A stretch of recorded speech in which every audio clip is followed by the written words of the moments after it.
Chapter 559. Walking out of the prison.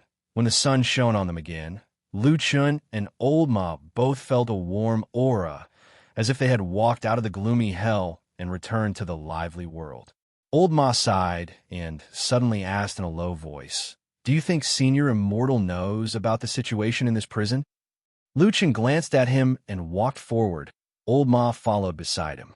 After they were a distance away from the prison, Lu Chun said, "Why are you asking this?" Old Ma shrugged and said, "Just asking. Both of us used to work outside, risking our lives on the line. How would we know there is such a place in Fuyunji?" Lu Chun was silent for a moment and said, "I didn't know about it before. I only found out about this place after I went to Sky Dragon Mountain with that damn Baldy to take in disciples. But you're not a kind person. This kind of place will definitely exist. At most, the methods are a little more vicious." He paused as if he thought of something. After hesitating for a moment, he said, "Are you afraid that if this matter spreads out, it will ruin his reputation outside?" Old Ma said, "Although the people here are all devil cult demons, the methods are indeed too cruel. If this really spread out, it will be detrimental to Senior Immortal's reputation." Lu Chun thought for a moment and said, "Whether that Baldy of mine has been here, or whether he knows that Shui Ing and the others from Fuyunji are torturing the devil cult people here, I don't know. In my opinion, he probably doesn't know, but it's not that he was deceived. I mean, that damn Baldy probably doesn't care to know." Old Ma was startled and asked with some doubt, "What do you mean?" Lu Chun said indifferently, "In my opinion, he probably doesn't care about the life and death of these people, and he can't be bothered to come here. To him, the most important thing is the result. As long as Fuyunji tells him the result of the interrogation, it's fine. As for what happens during the interrogation, he probably doesn't care at all." He glanced at Old Ma and said, "Those evil faction, evil people's life and death, suffering, all kinds of horrible scenes where life is worse than death, in my bald-headed Shifu's heart, it doesn't have any weight at all. He won't have any pity for those people, so he probably won't care if these things are spread out or not." Old Ma was silent. After a while, he said, "So, for so long, these things in Fuyunji's prison have never been spread out. It's all thanks to Blood Warbler." Lu Chun said straightforwardly, "Although this woman has a subtle relationship with me now, and we don't get along, but after so many years, she must be the dead Baldy's most loyal subordinate." Speaking of this, he sneered and said, "The dead Baldy's status is too high, and his character is even more arrogant to the point of looking down on everyone. These dirty things naturally have to be done by Blood Warbler and the other Fuyunji people. It's really hard on her. After so many years, she can actually endure the dead Baldy until now." Old Ma pushed him, looked around, and snorted, "You talk less." Lu Chun glanced at him from the corner of his eyes and said, "Are you going to snitch?" Old Ma was angry and said angrily, "Do I look like that kind of person to you?" Lu Chun said, "You don't look like that now, but if you were given a mountain of gold, you would look like that kind of person from head to toe." Old Ma spat and snorted at him, then thought for a while and said, "What do you plan to do now? The evil cult's power is gone. It's basically impossible for them to rise again. Without external enemies, why do I feel that Home Master Shui is starting to target you?" Lu Chun's expression was calm and said, "Don't worry. No matter what happens, as long as I cling on to the dead Baldy's thigh, I will naturally have nothing to worry about." Old Ma was stunned for a moment, and couldn't help but size him up with a strange expression on his face. Lu Chun asked, "Why are you looking at me like this?" Old Ma said, "I remember when we were in King Shutang village. You weren't like this. Although the days back then were hard, I remember that you seemed to have a backbone. Even the kindness that Lord Perfected Immortal occasionally passed to you. You didn't even care. Why now?" Lu Chun said, "Can backbone save my life? Can pride give me status? In this huge celestial city, there's so many people who want to climb up. Why should I pretend to be virtuous?" He smiled. His gaze suddenly became a little blurred, but very quickly it became clear again. He smiled bitterly to himself and said softly, "Actually, there are virtuous people. Everyone's luck is different, and I think she probably doesn't have so many thoughts, as the saying goes. One who has no desires is upright." Old Ma frowned and said, "Who are you talking about?" Luchin smiled and didn't say anything. In the outskirts of Celestial City, Masato Kahara personally sent Su Qingjun here. Looking at the road stretching into the distance, he smiled and stopped in his tracks. Su Qingjun also knew that it was time to part, so she turned to look at Masato Kahara and said softly, "Master, this is enough to send you here. Please go back." Masato Kahara nodded and said, "Be careful on the road. When you go back, treat your parents well. They only have you as a daughter. Treat them well." Su Qingjun replied with an N and said, "Disciple understands." After saying that, her gaze subconsciously swept in the direction of the road, but only saw that the road was empty. Occasionally there were a few pedestrians passing by, but they were all unfamiliar faces. There was no familiar figure in her memory. Masato Kihara saw Su Qingjun's expression and also saw the trace of deliberately hidden in her eyes, but still couldn't help but feel a little disappointed. He shook his head slightly, although he knew that there were some things he shouldn't say, but the girl in front of him was his most beloved disciple. In the end, he still couldn't help but sigh and said, "Today, other than me, no one else came." How intelligent was Su Qingjun? She immediately heard the hidden meaning in Masato Kahara's words, and her cheeks turned red, saying, "Master, what are you saying?" Kahara said, "Qingjun, there are some things that I shouldn't say, but seeing how you're behaving, let me put it this way. Lu Chun isn't a good match for you, so you shouldn't waste your efforts on him." Su Qingjun was startled, probably because she didn't expect Masato Kahara to directly mention Lu Chen's name, and said it so simply and crudely. She was stunned for a moment. Masato Kahara frowned and said, "Qingjun, listen to Master. After returning to the mountain, cultivate and recuperate well. With your talent, your future is bound to be boundless. There is no need to get together with him. Otherwise, you will only destroy yourself." Su Qingjun was silent for a long time, then nodded and said, "Master, I understand that you are doing this for my own good.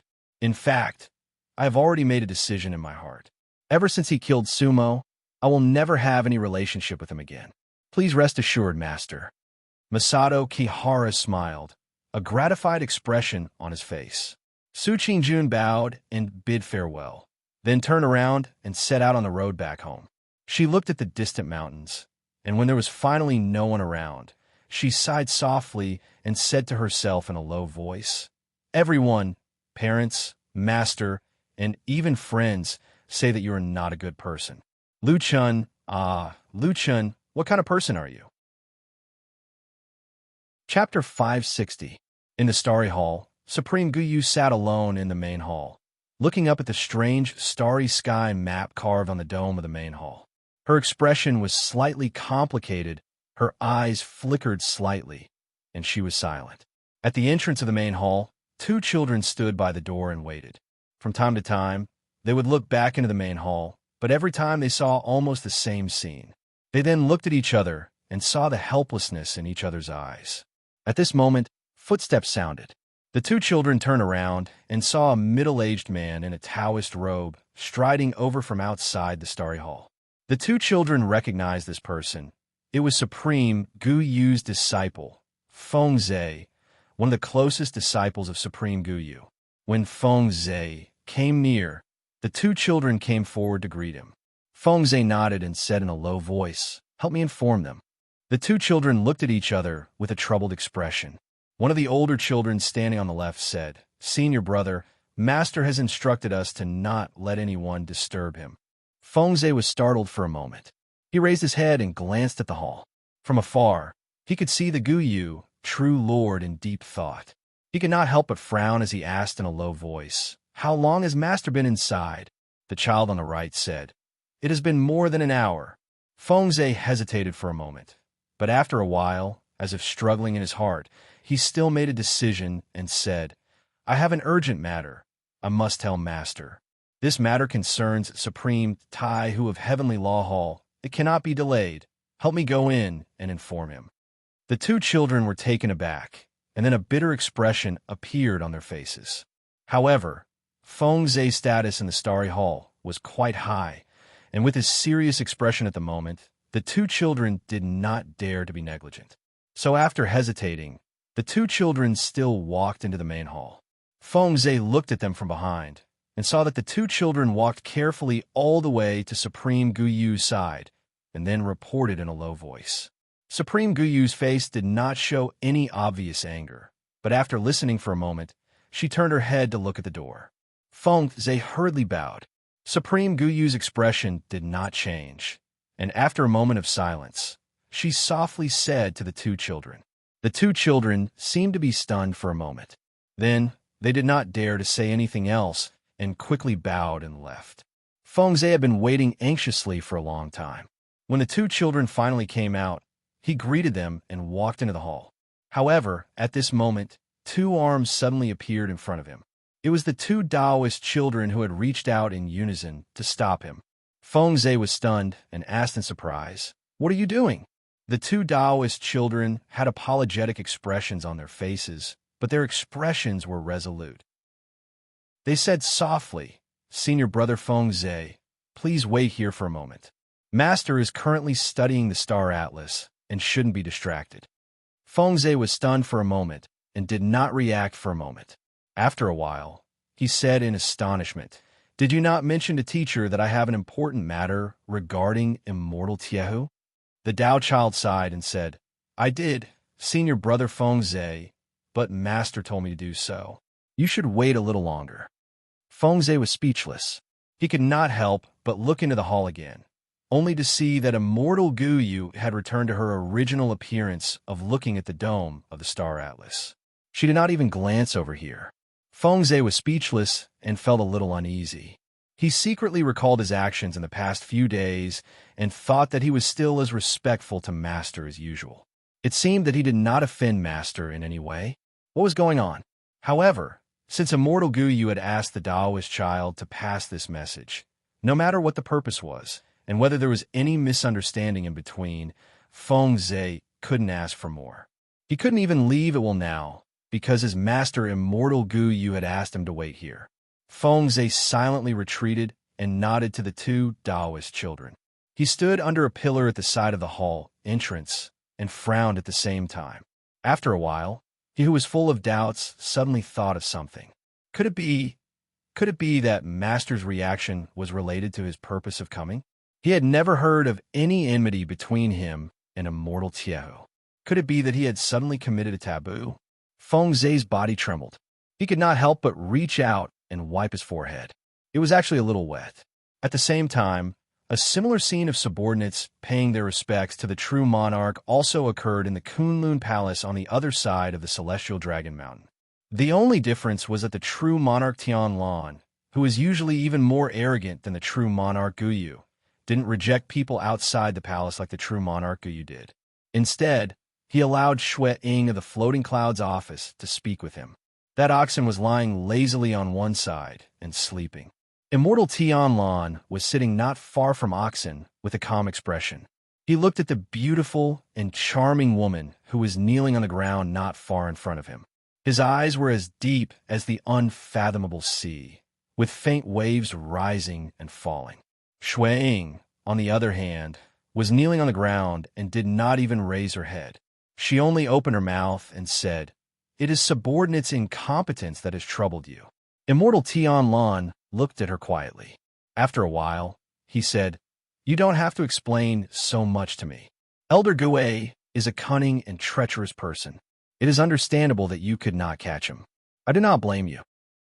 Shui Ying kowtowed and said, "Thank you for your understanding. It's just that junior brother Lu Chun asked me about this matter. I am afraid that I have delayed Immortal's important matter, so I have come to ask for forgiveness." Immortal Tianlan's eyes slightly drooped. There was a slight chill in his eyes, but it was gone in a flash. He said, "You have led Fuyunji for many years. You are powerful and meritorious." Only then did Shui Ying let out a sigh of relief. When Immortal Tianlan asked her to stand up, she climbed up from the ground and stood to the side. Immortal Tianlan looked at her and thought for a while. He said, "Lu Chun is still young. He has not done well in some things. You have to give him more guidance." Shui Ying hurriedly said, "Not at all. Junior brother Lu Chun is extremely intelligent and resolute. Even if he has a few flaws, they do not cover up his brilliance. It's not a big deal. Immortal Tian Lan narrowed his eyes and did not say anything more. He said, "After you go out later, send someone to find Lu Chun and ask him to come see me." Hearing this, Shui Ying pursed her lips. She could not help but glance at Immortal Tian Lan from the corner of her eyes. However, she saw that this lord's expression was cold and seemed to be a little angry. She immediately retracted her gaze and said respectfully, "Yes, I will send someone to find junior brother Lu Chun right now. I heard that he is on good terms with Su Qingjun of the Kunlun Party. Today, Su Qingjun has left the city to return to Kunlun Mountain. I wonder if he will send her off. I'll go look for him." Immortal Tian Lan did not say anything. Shuang did not dare to say anything else either. She bowed and walked out. When she was about to reach the door, Immortal Tian Lan's voice suddenly sounded from behind. He said, "Even though there are many difficulties, we still have to capture Elder Gui. You have followed me for so many years. You should know that I don't care about the process most of the time. I only care about the results." Shui Ying's heart skipped a beat. She nodded in agreement and left quickly. Immortal Tian Lan's expression gradually turned cold as he watched Shui Ying leave. Chapter 561. The news of Supreme Guyu attacking his disciple, Feng Zhe, was not known to the outside world for the time being, but had begun to slowly spread within the Starry Hall. This news surprised many people, and they discussed it in private, but no one would stand up for him, because Feng Zhe was still punished to kneel outside the Starry Hall to beg for forgiveness. This matter actually happened not too long ago, and the outside world did not know about it, because it was still a short time, and the news had not spread yet. However, for Fuyunji, which valued all kinds of information the most in Zhengxiaming, and almost everywhere, they still got the news very quickly. In the past, such secret information involving the level of deity transformation was also a taboo in Fuyunji. Generally, when intelligence was handed over, it would only be passed to two people in the end. One was, of course, Supreme Tian Lan, and the other was Shui Ying, who was in charge of Fuyunji. However, at present, after Supreme Tian Lan personally confirmed it, there was one more person who could see the highest secret information, and that was Lu Chun. At this moment, Lu Chun received such a sealed envelope that was delivered by a special person. Before this, Old Ma was accompanying him to talk about something. After seeing the appearance of a letter, which basically had no extra traces on the surface, but the envelope was khaki and looked very old-fashioned, the expression on Old Ma's face immediately became serious. He took a few steps back and kept a distance from Lu Chun. Lu Chun glanced at Old Ma and nodded slightly. Without more hesitation, he directly tore open the seal and took out the letter to read. Old Ma looked at him from the side and saw that Lu Chun's face was calm. His eyes swept over the letter slightly, and from beginning to end, there was no change in his expression. After reading in silence, Lu Chun silently put the letter back into the envelope and held it in his hand. After a moment of silence, suddenly a flame rose from his hand and ignited the letter. Then it burned quickly, and soon the letter was burned to ashes. The ashes were blown by the wind, and suddenly flew into the sky and scattered on the ground, becoming part of the dust and soil, and could no longer be found. "Let's go," Lu Chun said to Old Ma. Old Ma nodded and walked over, walking side by side with Lu Chun, but from beginning to end, he did not ask a word. After walking for a while, Lu Chun suddenly asked Old Ma, "Are you familiar with the situation at Starry Hall?" Old Ma thought for a moment and said, "I know a little. What do you want to ask?" Lu Chun pondered for a moment and said, "Just tell me casually. Although I have learned a little before, after all, I haven't been back for a long time, and most of my energy is in Fuyunji. There are many things that I can't take care of at the moment." Of course, it was not a whim of Lu Chun to suddenly ask about the situation at Starry Hall. Old Ma understood in his heart that most of the news in the secret letter was related to Starry Hall, and according to the level of the secret letter, it must also involve the news of Immortal Guyu of Starry Hall. Those who had managed to survive in the Floating Clouds office to this day were not fools. Most of them were smart people. Old Ma quickly understood this matter. Then, he thought about it on a deeper level. If he could think of this, how could Lu Chen not think of it? But Lu Chen still asked him very calmly. In fact, this was tantamount to telling him something tactfully, and it was also tantamount to expressing trust in him from another perspective. Old Ma bowed his head slightly, and there was some warmth in his heart. Then, he decided to say everything he knew. Starry Hall has always been in a relatively detached position in the eyes of the major halls in Xingxianming. In terms of strength and influence, the Starry Hall has never been prominent. Not to mention our floating clouds department, which is like the sun at high noon. Even compared to the Heavenly Law Hall and the Great Chancellor Courtyard, their prestige is still much smaller. However, after all, there is still Immortal Guyu of Soul Formation in Starry Hall, and the other 5 Immortals are also very respectful to Immortal Guyu. So, although Starry Hall does not fight for big things, they also have a share in small things and some benefits that should be there. Their days are still quite good. Lu Chen nodded slightly and did not speak. Old Ma's words just now were actually relatively tactful. But for him who had begun to gradually understand the actual situation of Xingxianming, he had already understood it after listening. The meaning of this sentence was that I have my own Starry Hall, and it doesn't matter if the rest of you want to dominate the mountains and silver seas. I will honestly watch and not block your path, but you have to give me, Immortal Guyu of Soul Formation, some face. After all, I'm also known as one of the top 6 figures. There should be some benefits, right? So there was.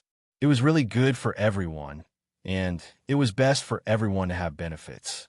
It was best for everyone that Xingxianming could become more and more prosperous. Only a madman would break such a good thing.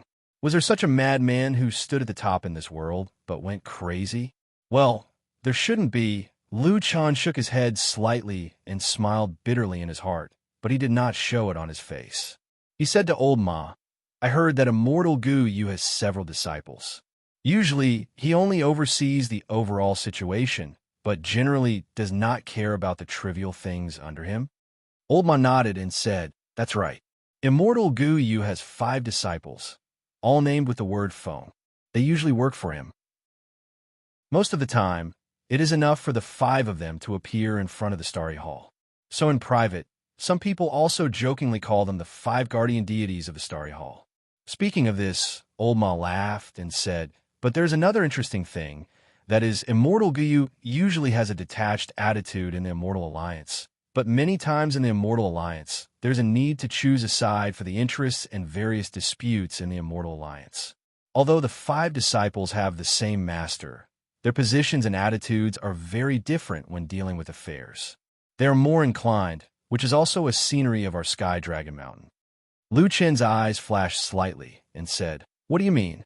Old Ma thought for a moment and said, I heard that the 5 outstanding disciples of Immortal Guyu are actually in contact with other big mountain factions in private. Of course, there is no evidence for this. It is just speculation by others. But generally speaking, Immortal Guyu's eldest disciple, Feng Zhe, is said to be inclined to the side of Heavenly Law Hall's Immortal Tai Hu, because his Taoist companion is a Jin Dan female cultivator from Heavenly Law Hall. The second disciple, Feng Hen, is usually very close to our Fuyunji. The third disciple, Feng Wu, likes to interact with people from Dazai Yuan. And the 4th and 5th disciples are also close to people from Golden Dragon Immortal and Luyan Immortal's side, respectively. Lu Chen stopped his footsteps when he heard this. His face revealed a look of surprise and said in astonishment, So obvious? Doesn't Immortal Guyu care about these disciples? Old Ma shrugged and said, Who knows? That is what everyone says. Maybe Immortal Guyu has the pearl of wisdom in his hands and is too lazy to care about these small things. Lu Chen pondered for a moment and asked, Then usually, which disciple does Immortal Guyu trust the most? Old Ma thought for a moment and said, I heard that the eldest disciple, Feng Zhe, is the most talented and capable. Immortal Guyu likes him the most. Lu Chen let out a ha sound and suddenly laughed, his face revealing a meaningful smile. Chapter 562. What do you mean? Looking at you, there seems to be something I don't know. Old Ma looked at Lu Chun and asked with a smile. Lu Chun waved his hand. He was about to speak, but quickly shut his mouth. After a moment of silence, he changed the topic and said, "You just said that Guyu Perfected's second disciple Feng Hin is close to our Fuyunji side. Is he also married to someone like the eldest disciple Feng Zhe?" Old Ma thought for a moment and said, "I haven't heard of this.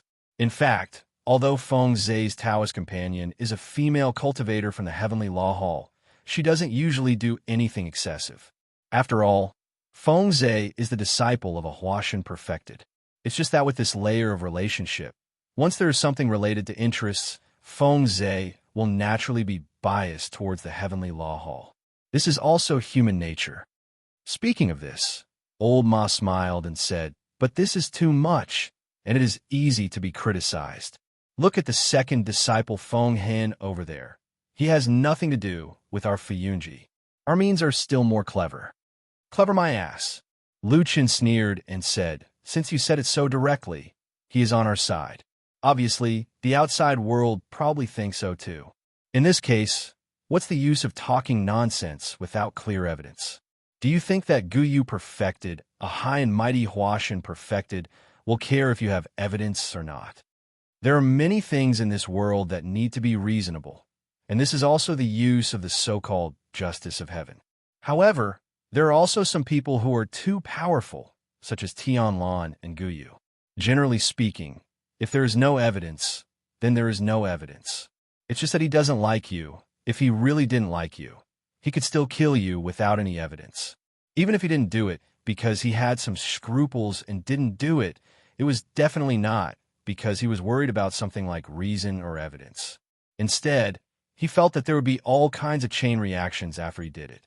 For example, his subordinates would become disloyal, worried, afraid, or have greater achievements to consider. What made them endure, it was the most important thing. Of course, Old Ma also understood this, so he was a little embarrassed when he was ridiculed by Lu Chun. He smiled bitterly and said, "In fact, it's not necessarily true that he colluded with Fuyunji. It's nothing more than that he is biased towards us on some matters. To be honest, with Fuyunji's current reputation and the Starry Temple's recent achievements, we really don't need to curry favor with them." This was the truth, so Lu Chen nodded and admitted it. However, as long as he thought about the rumor that Guyu Perfected had accepted 5 disciples who actually colluded with the other 5 mountain forces of Zhengxiaming, it was really an incredible thing. Moreover, apart from the Starry Temple, the other great deity perfected subordinates had never encountered such a situation. Lu Chen's heart moved slightly, but he thought to himself that no one who could set foot in the Huashan realm was stupid. All of them were smart people. Even if they were not that shocking, perverted lunatic like the Dambaldi, Lu Chun would not believe that any Huashan realm perfected was not scheming enough. That Guyu Perfected could actually tolerate such a mess of his disciples, and could also tolerate the existence of such rumors that were actually a slap at his face. He always felt that it was unusual and seemed to have a deeper meaning. While thinking, Lu Chun suddenly heard Old Ma's question from the side. "What's the matter?" Lu Chun was startled and turned to look, only to see that Old Ma had unknowingly taken 2 steps forward and stood in front of him, looking at a man walking on the road in front of him. Lu Chun glanced at the man and found that it was also a familiar face, but it was one of Shui Ying's trusted subordinates that he had seen in Fuyunji before. The man walked closer, his expression was calm, first bowed to Lu Chun, then said, "My hall master ordered me to find young Master Lu Chun and to pass a message that the Lord Perfected wants to see you. Please go to the Kunlun Temple as soon as possible." Old Ma turned to look at Lu Chun. Lu Chun also had a surprised expression on his face, but he quickly calmed down, nodded, and said, "Okay, I will go immediately." The man smiled, bowed again, and went straight away. From beginning to end, he was polite, but in the eyes of Lu Chun and Old Ma, there was a sense of alienation from him. After waiting for a while, when the man walked far away, Lu Chun suddenly said, "That man just now didn't like me, did he?" Old Ma rolled his eyes and said snappily, "How would I know? He was so polite to you. It's good enough. Look, he probably didn't even look at me." Lu Chen laughed. walked over and patted Old Ma's shoulder, and the two turned and began to walk in the direction of the Kunlun Temple. There were some things that Old Ma didn't say, and neither did Lu Chun, but they both understood. For the floating clouds division that was currently like the midday sun, the two of them could actually be considered lucky people. There were people who had suddenly soared up from the bottom of the hierarchy. Of course, there was also a difference between the two of them. After all, Lu Chun was chosen by perfected Lord Tianlan, and he was publicly accepted as a disciple. In the Fuyunji system, perfected Lord Tianlan had supreme authority, and everyone had to look up to him, so Lu Chun was forced to be respected. However, Old Ma was different. He had no identity, no background, and his cultivation was not high. He had been in Fuyunji for many years, but he had never been famous, even though he had to live incognito to protect the secret of the shadow, Lu Chun. Nowadays, in the eyes of many people, Old Ma relied on Lu Chun to climb up from a nobody. He had no ability and no credit, and he was always a follower of Lu Chun, enjoying a good life, but his status was still extremely high. It should be known that Lu Chun had a chance to inherit the entire foundation of perfected Lord Tianlan in the future, so the trusted follower of him was very unpleasant to the eyes. Lu Chun did not speak again, and Old Ma did not complain anymore. They just walked forward together. Many years ago, when they were still in Qingshitang village, they looked like old friends who had a deep friendship and often joked with each other. However, on this day, as they walked together, Old Ma had unknowingly become someone who was one step behind Lu Chun. They were silent, and no one spoke for a long time. They no longer looked like friends, but more like a boss and a subordinate. Or, to put it more bluntly and harshly, like a master and a servant. When did this happen, and when did it become like this? They walked in silence all the way, and finally, they reached the majestic Kunlun Hall. Lu Chun stopped, and Old Ma quickly stopped behind him. Lu Chun did not turn back, but when he looked at the majestic hall in front of him, he suddenly said, "Someone is making things difficult for you." "Not yet," said Old Ma. "You sound like you're a little worried." Old Ma said, "I'm not just worried, I'm scared to death." Lu Chun's body trembled slightly, and he finally turned back to look at him. Old Ma sighed and said, "I always feel that I can only be at ease when I'm with you every day. Other times, I don't even dare to sleep." The muscles on Lu Chun's face twitched slightly. Chapter 563. Has it already reached such a stage? Lu Chun asked Old Ma. Old Ma said, "Maybe I'm thinking too much. After all, nothing has happened, and no one really hurt me. But if it's possible, why don't I leave Immortal City for a period of time?" Lu Chun was startled. He looked at Old Ma and said, "You want to leave too?" Old Ma scratched his head and said, "I'm just going out to relax and get some fresh air. I'll be back after a while." Lu Chun stared at him for a long time. He suddenly sighed and said, "Looks like you really haven't slept well for a long time." Old Ma's smile was gone. He just shrugged and said, "It's good that you know." Lu Chun thought about it and said, "I don't object to you leaving, but I'll say it again. Since we've entered the Immortal City's Vanity Fair, and under the influence of power, some things are not up to us to decide. Now that everyone knows that you're my man, and the most trusted one at that, if you leave Immortal City rashly, you'll naturally be targeted. There will also be people who suspect that you're not avoiding trouble, but that I've sent you to do some secret things." Old Ma's face looked a little bitter. Lu Chun said again, "You're also an old man in Fuyunji. I won't say these words, but I'm sure you know in your heart. With Fuyunji's power, once you're targeted by them, I'm afraid it'll be very difficult for you to leave Immortal City and live a carefree life." Old Ma gritted his teeth. He probably weighed the pros and cons in his heart. Then, he revealed a dejected expression and said, "I think I probably can't escape, unless someone asks." When he said this, he stopped himself. His face revealed some apprehension as he glanced at Lu Chun. Lu Chun understood his meaning in that glance. He understood in his heart, but he did not feel too happy. His face still looked very calm, perhaps even a little dull. The person who could speak was not Lu Chun. Lu Chun knew this very well. He knew that he could not control Fuyunji. Of course, he could not order Fuyunji to let Old Ma go. Out of all the living beings in the world, only one person could do this. Both he and Old Ma knew who this person was. Both Old Ma, and he knew very well who could speak in front of that person. He just stood there quietly and looked at him for a while, then nodded and said softly, "Wait here for a while, I'll go in and talk to that damn Baldy." After that, he turned around and strode towards the Kunlun temple. Old Ma stood where he was, watching Lu Chen's back as he gradually walked further and further away.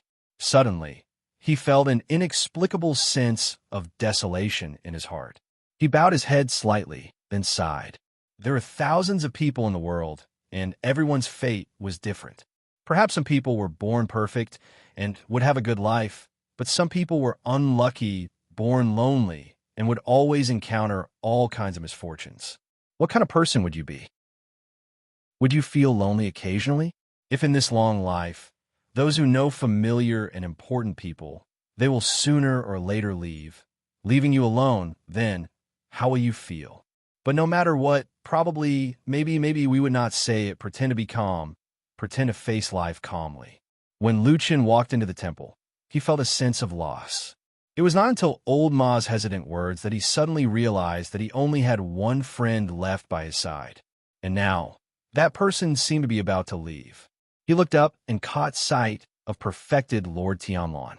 That burly man had a handsome and resolute face and a big bald head that was incompatible with the image of the world's experts. But it did not weaken his power at all. He just sat there quietly. He did not sit on the high lotus throne, nor did he sit on those spacious, comfortable, and majestic big chairs with backrests. He sat cross-legged on the ground, his loose robe hanging down, like a god sitting peacefully in the mortal world, like a mountain overlooking the human world. There was no one around him. In the towering and magnificent temple, there was actually no one who could accompany him. It was empty and silent. Looking at this damn bald head, Lu Chen suddenly felt that he also seemed a little lonely for a moment. Perfected Lord Tianlan originally sat there quietly with his eyes fixed on an unknown place, as if he was daydreaming. However, when Lu Chen walked in, he seemed to wake up in an instant. His eyes swept to the entrance of the temple, and then he revealed a smile that Lu Chen was familiar with. He waved at him from afar and said, "Come here." Whenever there was an important occasion or when there were outsiders present, Lu Chen and perfected Lord Tianlan would be very well-behaved and well-behaved. However, when there was no one around and the two of them were alone, Lu Chen would often become very casual, and perfected Lord Tianlan did not seem to care about it. He had always liked and even indulged his disciple, Lu Chen. There were times when many of his subordinates were puzzled by this love and affection. Some even found it hard to believe, such as Blood Warbler, Fuyun Si, and even Old Ma. And perhaps Lu Chen himself. Lu Chen walked straight to perfected Lord Tianlan and did not stop until he was a few feet away from him. Smiling, perfected Lord Tianlan pointed to the ground and said gently, "Sit down." Looking at his body, Lu Chen suddenly had a somewhat nasty guess. He thought, could it be that this damn bald head is too fat and heavy, and the chair will collapse if he sits on it? That's why he likes to sit on the ground. Of course, this idea was simply nonsense and not worth refuting. Even Lu Chen did not believe it at all. As a dignified, perfected lord of the divine transformation realm, there was nothing he couldn't do. Why would he have such concerns? However, Lu Chen seemed to have some irrepressible impulse or an inexplicable feeling in his heart today. He just liked to think this way. Of course, on the surface, he still sat down very calmly. Perfected Lord Tianlan nodded. When he was about to say something, he glanced at Lu Chen's calm face and suddenly paused. Then, a trace of surprise flashed across his face, but he changed his tone and asked, "What's wrong? You seem to be in a bad mood today?" Although Lu Chen had long known that the damned Baldy was omnipotent and almost omnipotent, he still felt as if he could see through people's minds with just a glance. Lu Chen still felt his heart churning. Then, he suddenly felt a little annoyed. Instead of answering perfected Lord Tianlan's question, he frowned and asked, "Hey, can I ask you something?" Perfected Lord Tianlan raised his eyebrows, but with some curiosity and a faint smile, He said indifferently, "Sure, go ahead," just as he straightened his back and sorted out his emotions, ready to answer his closest disciple, who was also his most rebellious person. And what kind of strange, inexplicable, or even earth-shattering question he heard Lucien say, "How have you been recently?" Perfected Lord Tianlan was stunned for a moment. At that moment, his mood was very complicated.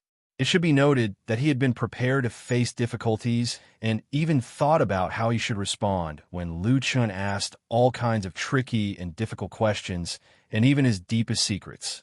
However, he did not expect that he would hear such an ordinary question. "How have you been recently?" Perfected Lord Tianlan snorted and looked a little displeased. But suddenly his eyes flickered. How could he be so easily fooled given his intellect, his unparalleled wisdom, and his astounding talent and strategy? How could this question be so simple? Perfected Lord Tianlan calmed down and thought about it carefully. Then he asked Lucien cautiously, "What did you mean by the standard of living well?" Lucien was speechless and dumbfounded. Chapter 564. It took Lucien quite a while to calm himself down. Then he carefully considered his words. In the end, he said to Perfected Lord Tianlan with some uncertainty and a bit of a probing tone, "Perhaps you're having a good time recently? Do you feel very happy?" Perfected Lord Tianlan was stunned for a moment. Then he realized that he had probably overreacted. This rebellious disciple of his did not seem to have any weird thoughts just now. Instead, he had asked the most ordinary question. He had thought too much. The atmosphere was a little awkward. However, there was a saying that true experts did not have awkwardness. Even if they did, they could throw it to others. Therefore, Perfected Lord Tianlan said very calmly, "Oh, that should be okay." "Okay? You mean that you're having a good time and are very happy?" Lucien actually asked again. Perfected Lord Tianlan was a little impatient. However, he always seemed to have a special endurance when facing Lucien. Therefore, he actually thought about it again. As a result, he actually thought about it for quite a while, and a look of hesitation appeared on his face. After a while, he frowned and said to Lucien seriously, "I didn't think so at first. However, now that you've asked me this question, I think I really don't feel that kind of especially comfortable and happy feeling. Perhaps I'm just living my life peacefully." He nodded and said to Lucien, "It seems that I'm not having a good time." Lucien rolled his eyes. The indescribable anger that had been surging in his heart suddenly disappeared at this moment. He only felt a little helpless. Shaking his head, he sighed and said, "Forget it. I won't talk about it anymore. Why did you call me here?" Perfected Lord Tianlan looked at him with interest. "Well, I did call you here because I have something important to tell you."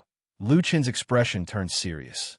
He also sat up a little straighter, and his expression became serious. Unexpectedly, Perfected Lord Tianlan continued, "But let's put that aside first. Tell me, why did you suddenly come in and ask that question?" Lucien was stunned. "Didn't you say that you had something important to tell me?" "Yeah. If it's urgent, then why didn't you say it? You actually asked me that boring question just now?"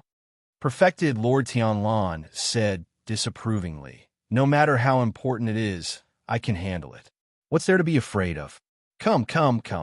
I see that you are a little strange today. You are very different from your usual self. This is very rare. Tell me about it." Towards the end, he seemed to be overflowing with interest. Looking at the damn baldy in front of him, Lucien suddenly had a strange feeling of absurdity. Could it be that this damn baldy really also felt lonely? Thinking back, he was usually so high and mighty that it was impossible for anyone to get close to him. Only he, who had always been rebellious, could casually say a few words to him. Lucien didn't think about it anymore. After a moment of silence, he said, "It's nothing. I just feel that life has been boring recently. Sometimes, I don't even have someone to talk to. Maybe I feel lonely?" Perfected Lord Tianlan glared at Lucien, causing Lucien to feel goosebumps. He could not help but ask angrily, "What are you staring at me for?" Suddenly, Perfected Lord Tianlan burst into laughter and pointed at him. "To think that you would have such a melancholic moment. What a joke, what a joke." Lucien rolled his eyes. He couldn't be bothered to argue, so he didn't say a word. Perfected Lord Tianlong laughed for a while before smiling at Lu Chen. Don't talk nonsense. Back then, you hid in a fiend cult for 10 years. Back then, was there anyone who could tell you the truth? Didn't you still survive just like that? Lu Chen thought for a moment. You're right. Perfected Lord Tianlong smiled. Right, Lu Chen replied. It's probably because I've experienced it that I'm especially afraid of living those days again. Perfected Lord Tianlong's smile faded slightly. A moment later, he asked softly, Are you still blaming me? Lu Chen shook his head. No, I'm just expressing my feelings. I don't dare to say in front of others, but I'm just complaining in front of you. Is that all right? Perfected Lord Tianlong smiled.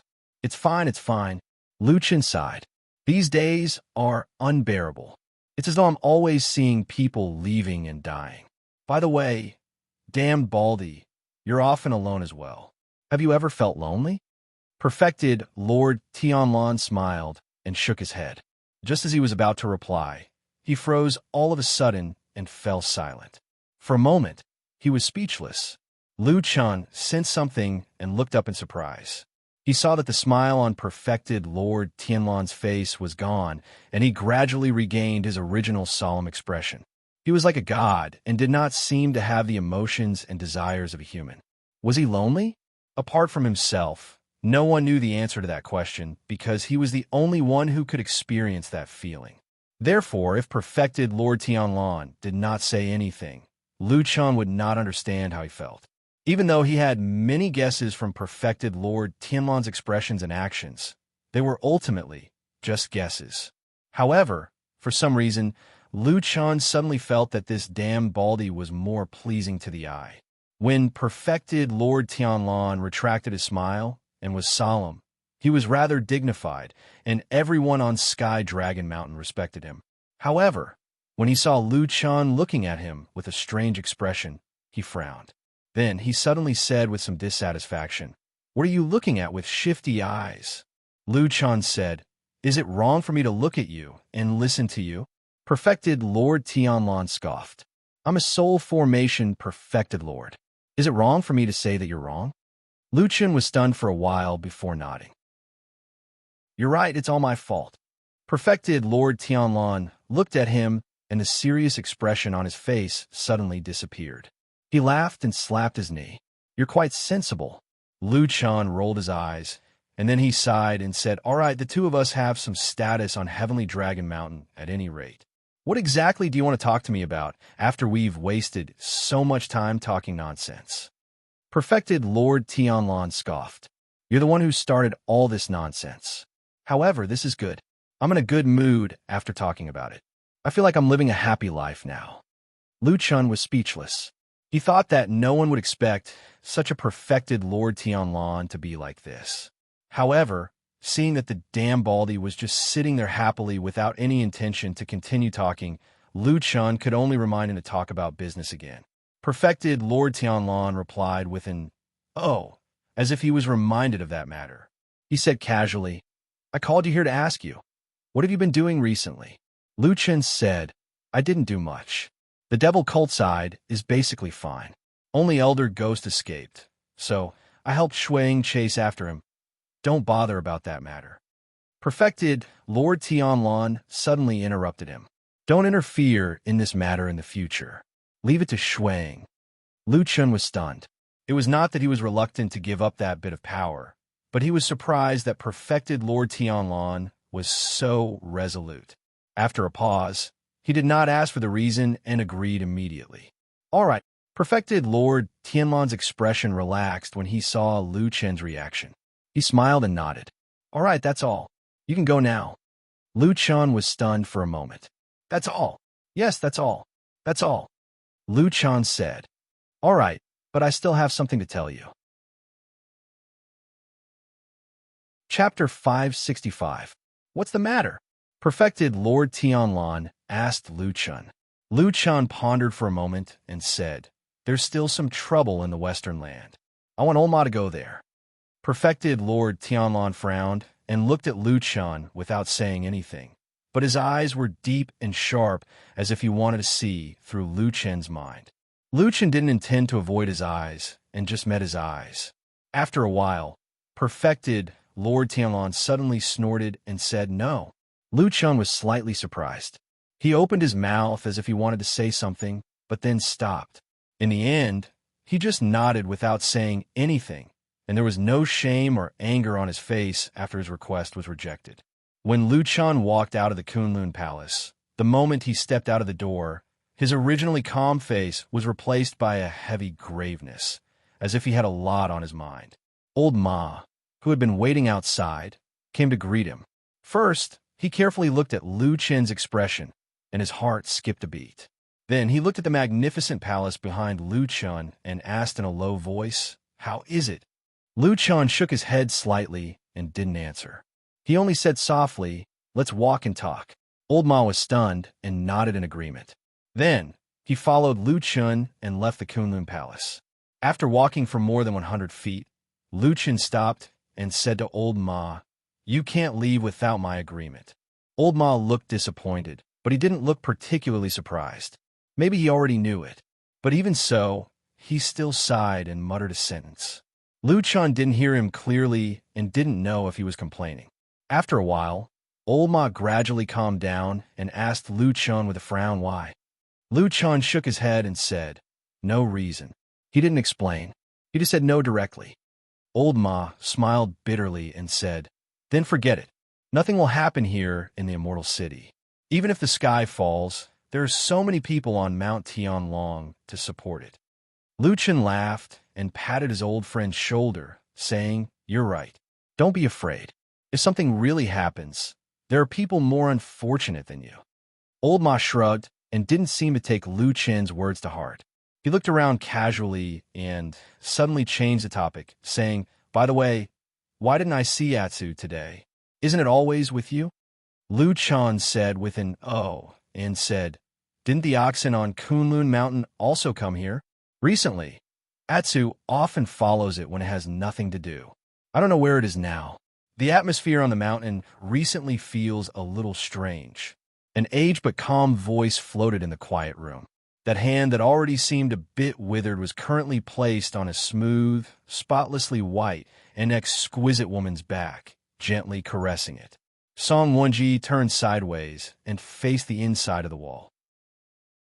The flush on her face had mostly faded, and the remaining blush was like two groups of rouge smeared on her charming and beautiful cheeks, exuding a breathtaking temptation. But she seemed to have no intention of showing this beauty to others. She was only pretending to be tired and quietly looking at the cold and hard wall in front of her.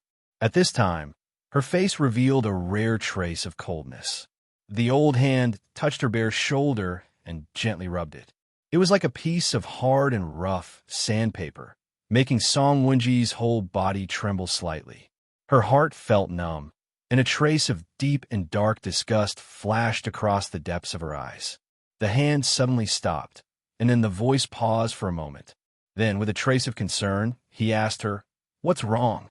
The coldness on Song Wenji's face vanished in an instant and was replaced by a languid coquettishness with a little shyness. She gently turned over and smiled like a blooming spring flower, beautiful beyond words. She said, "I'm fine, foster father." Of course, the person behind her was Immortal Tiehu from the Hall of Heavenly Law.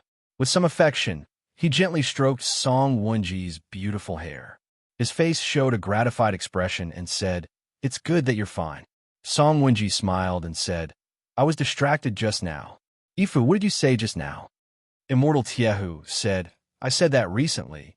I feel that the atmosphere here on the mountain is a little strange.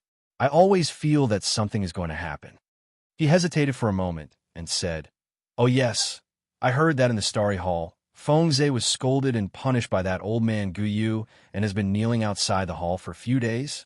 Song Wenji nodded and said, "It's true. I also heard about it, and specially sent people to inquire about it in private. But now everyone in the Starry Hall says that Fengze, for some reason, suddenly angered Immortal Guyu and was then punished severely by Immortal Guyu. He did not care about Senior Brother Fengze's face at all. You should know that Senior Brother Fengze is the eldest disciple of Immortal Guyu and is usually the most valued. Everyone thinks that he is the most promising person to inherit Immortal Guyu's mantle.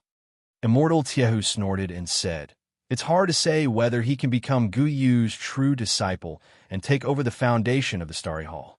But with old Guyu suddenly doing this, it's hard to say whether he is targeting our Heavenly Law Hall." Song Wenji frowned and said, "It can't be." Immortal Tiehu thought for a while and seemed to have no clue, so he changed the topic and said, "That kid from the Kunlun party called he. Has there been any progress recently?"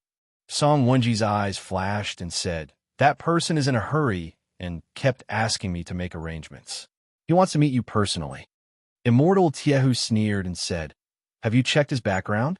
Is there anything suspicious?" Song Wenji quickly nodded and said, "I have. This he is indeed a direct disciple of the Kunlun party and is also one of the most outstanding people in the younger generation of the Kunlun party in the past few years. But a few years ago, after the chaos of the full moon in the Kunlun party, his teacher Dukan Jinren died accidentally. Although he quickly went to Immortal Tianlan's side, I heard that he spared no effort in doing things for Immortal Tianlan. But until now, I haven't heard that Immortal Tianlan really has the intention to promote him."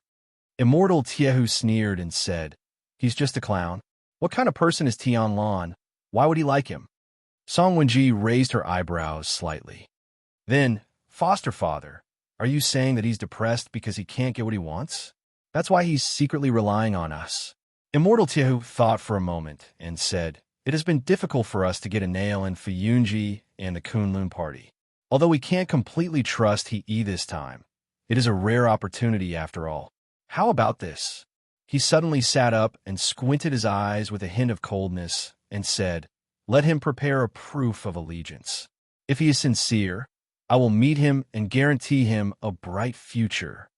"Proof of allegiance? What is it?" Song Wenji's eyes flashed and asked in a low voice. Immortal Tiehu sneered and said, "He naturally knows." Chapter 566. Indeed, Atsu did not follow Lu Qian for the past few days. In the eyes of the black dog, it was usually protecting this good-for-nothing. At the same time, it took some of its favorite monster meat from Lu Qian's hands or the mysterious tree whole as a form of reward. Of course, the most important thing was that Lu Qian had protected it back then. It was Sir Atsu who cherished old friendships that led it to protect Lu Qian. However, even though Atsu's strength had greatly increased after its transformation into a holy beast, it had to admit that although Lu Qian did not seem to have changed much on the surface, he gave off a different vibe than before. It was probably a very intimidating vibe. Ordinary people, even people like Old Ma, who were close to Lu Qian, would not notice this. It was only in front of Atsu that Lu Qian would sometimes let down his guard a little and reveal that slightly terrifying aura. Atsu was no stranger to that kind of aura. It had felt that murderous aura several times before. On some nights, when it woke up in the middle of the night, it would suddenly feel that Lu Qian and itself were two burning flames, dark, blazing flames. That kind of aura was very dangerous. If it got too close, it might be sucked into it and burned to pieces. It was terrifying. However, Atsu was not afraid of this, because it felt that its connection with Lu Qian had become closer. However, occasionally, it would also notice that it seemed to suddenly have a kind of bloodthirsty and murderous thoughts. When it saw a weak animal or beast, it would want to tear it apart and drink its blood, but it had no interest in meat. Atsu did not like this idea, and it even felt a little disgusted. Fortunately, each time this feeling appeared, it was very short, and every time, Atsu would quickly wake up. It could not speak, and it could not express itself. It could not explain it clearly to Lu Qian, and it was not very willing to. Atsu felt that although Lu Qian used to look quite smart, it seemed to be smarter than him now. If he couldn't figure it out, Lu Qian wouldn't be able to do anything about it, so he had to think of another way. That was why Atsu had left Lu Qian behind for the past few days.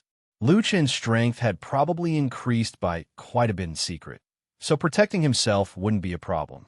Atsu, on the other hand, had more important things to do. It was not only for itself, but also for Lu Chun. That guy was so stupid, and with the black fire, he must have the same problem as itself. It had to find a solution and a way out for the two of them. Well, before going to Kunlun Mountain, Atsu actually couldn't come up with any good ideas after thinking for a long time. Until now, the oxen that had been hiding in the depths of Kunlun Mountain suddenly followed them to the Immortal City. This was the first time Lu Chun and the Black Dog saw oxen appear on Mount Celestial Dragon. They had never seen it before, so they naturally thought that this was the first time this extraordinary spirit beast had come to Mount Celestial Dragon. However, this was not the case. The truth was that oxen had come to Mount Celestial Dragon many years ago, even earlier than Supreme Lord Tianlan. However, after that, oxen hated this place, and after leaving, it was never willing to return. Except this time. Supreme Lord Tianlan was the only person in this world who knew the secret in those dusty stories. So it could be said that he was moved by oxen's visit this time, and he was even more grateful. Correspondingly, he quickly and decisively announced to the top of this mountain that he viewed this oxen in a different light. Both openly and secretly, he made his attitude known. You can mess with me, but if you dare to mess with this oxen, you're dead meat. Well, of course, to be honest, he was just saying it. Of course, oxen couldn't be messed with, and this seemingly polite, divine transformation stage, Supreme, definitely couldn't be messed with either. Whoever messed with him would have a short life. In short, overnight, oxen received the transcendent treatment that it used to receive on Mount Kunlun Mountain, even more so. Back on Mount Kunlun Mountain, most of the disciples of the Kunlun party knew that this bull was Supreme Lord Tianlan's pet, and they loved it very much. However, when they met it, they would occasionally make fun of it, and those who were closer to it would go up and touch it, or say a few words to tease it. It was nothing. However, on the top of Mount Sky Dragon, the people of Zhengxiaming, including those of Fuyunji, all became respectful of this oxen after Supreme Lord Tianlan made his attitude clear, and then kept a respectful distance from it. Perhaps it was also because the atmosphere here was getting more and more tense secretly. Therefore, in this strange situation, oxen suddenly found that apart from Supreme Lord Tianlan, the only one on the entire Mount Sky Dragon that dared to approach it was a dog. Well, actually, oxen didn't care about this situation. There were so many people on the entire Mount Sky Dragon, and even though there were several divine transformation stage Supreme Lords, it really didn't care about anyone except Supreme Lord Tianlan. Well, maybe Lu Chun could barely be counted as an exception. Black dog, black dog. At least this dog named Atsu looked good. In terms of seniority, it was a good dog that had come to its side when it was on Mount Kunlun, and it was a good dog that had good eyesight and was eager to be its follower. As a result, Oxen's attitude toward Black Dog improved. Most of the time, it would stay in the Kunlun Palace and sleep. Atsu would also come to accompany it, but it didn't dare to enter the palace because it had been kicked out by Supreme Lord Tianlan before. Atsu was very smart. It knew who it should be afraid of and who it shouldn't be afraid of. For example, it wasn't afraid of Lu Chun at all because it knew that Lu Chun was good to it. Even if Lu Chun scolded it on a daily basis, he wouldn't harm it. However, that damn Baldy was different. If it angered him, he might really trample it to death. Oxen quickly sensed this, so it started to walk out of the palace. Then it calmly brought Black Dog around Mount Tianlan. The people on Mount Zhengxiaming all retreated. Often, a cow and a dog could be seen walking on the main road, while a group of people hid by the roadside and looked at them curiously. Oxen turned a blind eye to this, and Atsu was very happy. It felt very cool. Then, Atsu didn't have enough composure, so it laughed and expressed it. Oxen was very disdainful of this, but it didn't care. Later, it started to walk down Mount Tianlan with Atsu and wander around Immortal City. Oxen and Black Dog's body shape was very eye-catching and prominent. At first glance, it was obvious that they weren't ordinary water buffaloes and native dogs. Their skin color, their body shape, and their spirit, it was obvious that they were either spirit beasts or rare spiritual creatures. If they were captured, they would be worth a lot of money. Therefore, it instantly attracted the attention of countless people, and many people made a move. A small half of these people were crushed and killed by Oxen and Atsu, while the other half were killed by the people of Zengxiaming and Fuyunji, who were full of disdain and contempt. Most of the time, they would even curse spirit beasts who dare to strut around on the streets of a mortal city like this. How dare you have the guts to have evil thoughts? What he said made a lot of sense. Beasts were stronger than humans. This reality was quickly accepted and acknowledged by everyone.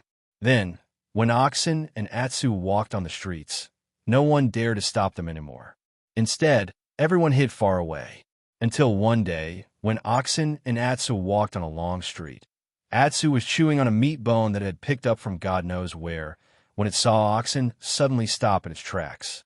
Atsu looked out in surprise, and saw a place in front of them that was surrounded by layers of cloth. Oxen looked at that place, and it was rare for him to be silent for a long time. Then, it suddenly took a step forward and walked behind the curtain. In a secluded corner of the street, a pair of bright and clear eyes looked at Oxen's back, and a trace of coldness flashed across its eyes. Chapter 567. Of course, there were guards around the curtain. Although this place was not conspicuous and the secret was well kept, not many outsiders knew about it. However, the thing below was too important, so many people were sent to watch over it. The guard stationed here were, of course, people from Zengxiaming. Most of them were from Fuyunji, and a small number were from Starry Hall. The reason for this arrangement was, of course, that the leadership of the mysterious underground cave city had fallen into the hands of the two Zengxiaming forces. As the most popular animals in Tianlong Mountain and Zengxiaming in recent days, Oxen and Black Dog were already quite famous. The guards standing here also had to change shifts to go up the mountain. After a while, of course, they were very clear about the origin of this cow and dog. At this time, everyone was a little dumbfounded. Not to mention in the Immortals city, even on Tianlong Mountain, where the headquarters of Zengxiaming was located, these two spirit beasts almost strolled everywhere, and no one was nosy enough to stop them.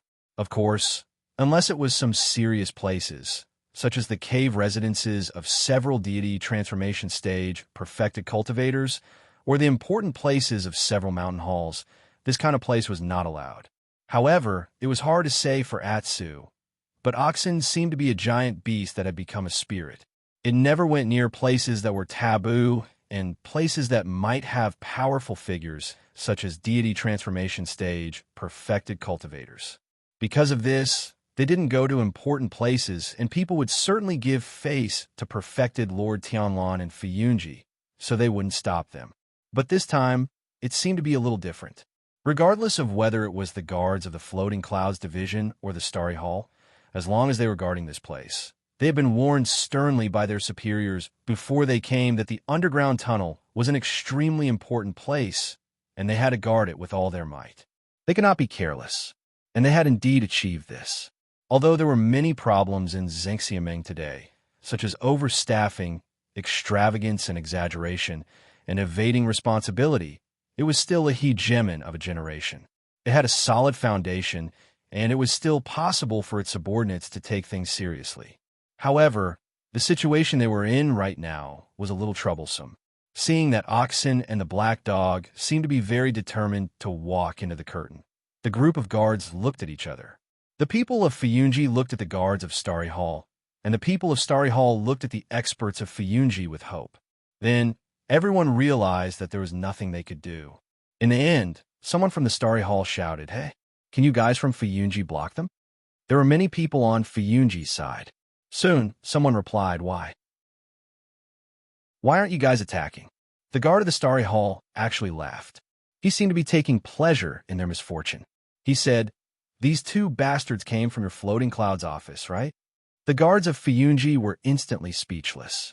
Oxen was perfected Lord Tianlan's spiritual beast, and the Black Dog was the pet of perfected Lord Tianlan's only disciple, Luchin. Needless to say, the master and disciple status was high, but they both liked to keep pets. This was something that could not be refuted. Helpless, when they saw the people from the Starry Hall retreating, the guards from the Floating Clouds Agency had no choice but to walk over. About 10 of them lined up in a row and formed a human wall, blocking the green bull and Atu's path. The green ox looked up and stopped in his tracks. Atu poked his head out from behind it to take a look and was instantly a little angry. This fellow had recently been used to being arrogant with the green ox, and this was the first time he saw someone daring to block his way. He jumped out, bared his snow-white fangs, and roared at the person in front of him, baring his teeth in a fierce manner. Roar. His meaning could not be more obvious. You blind people, get out of our way. Don't block our Lord Ox and Lord Dog from taking stroll. The guards of the floating clouds, agency, all had bitter expressions on their faces. One of them lowered his voice and whispered, I say, this is Lord True, Immortals' spiritual beast. Isn't it extremely powerful? If it gets angry, won't we be in trouble? When the people next to them heard this, their expressions became even worse. This situation could be said to be the worst.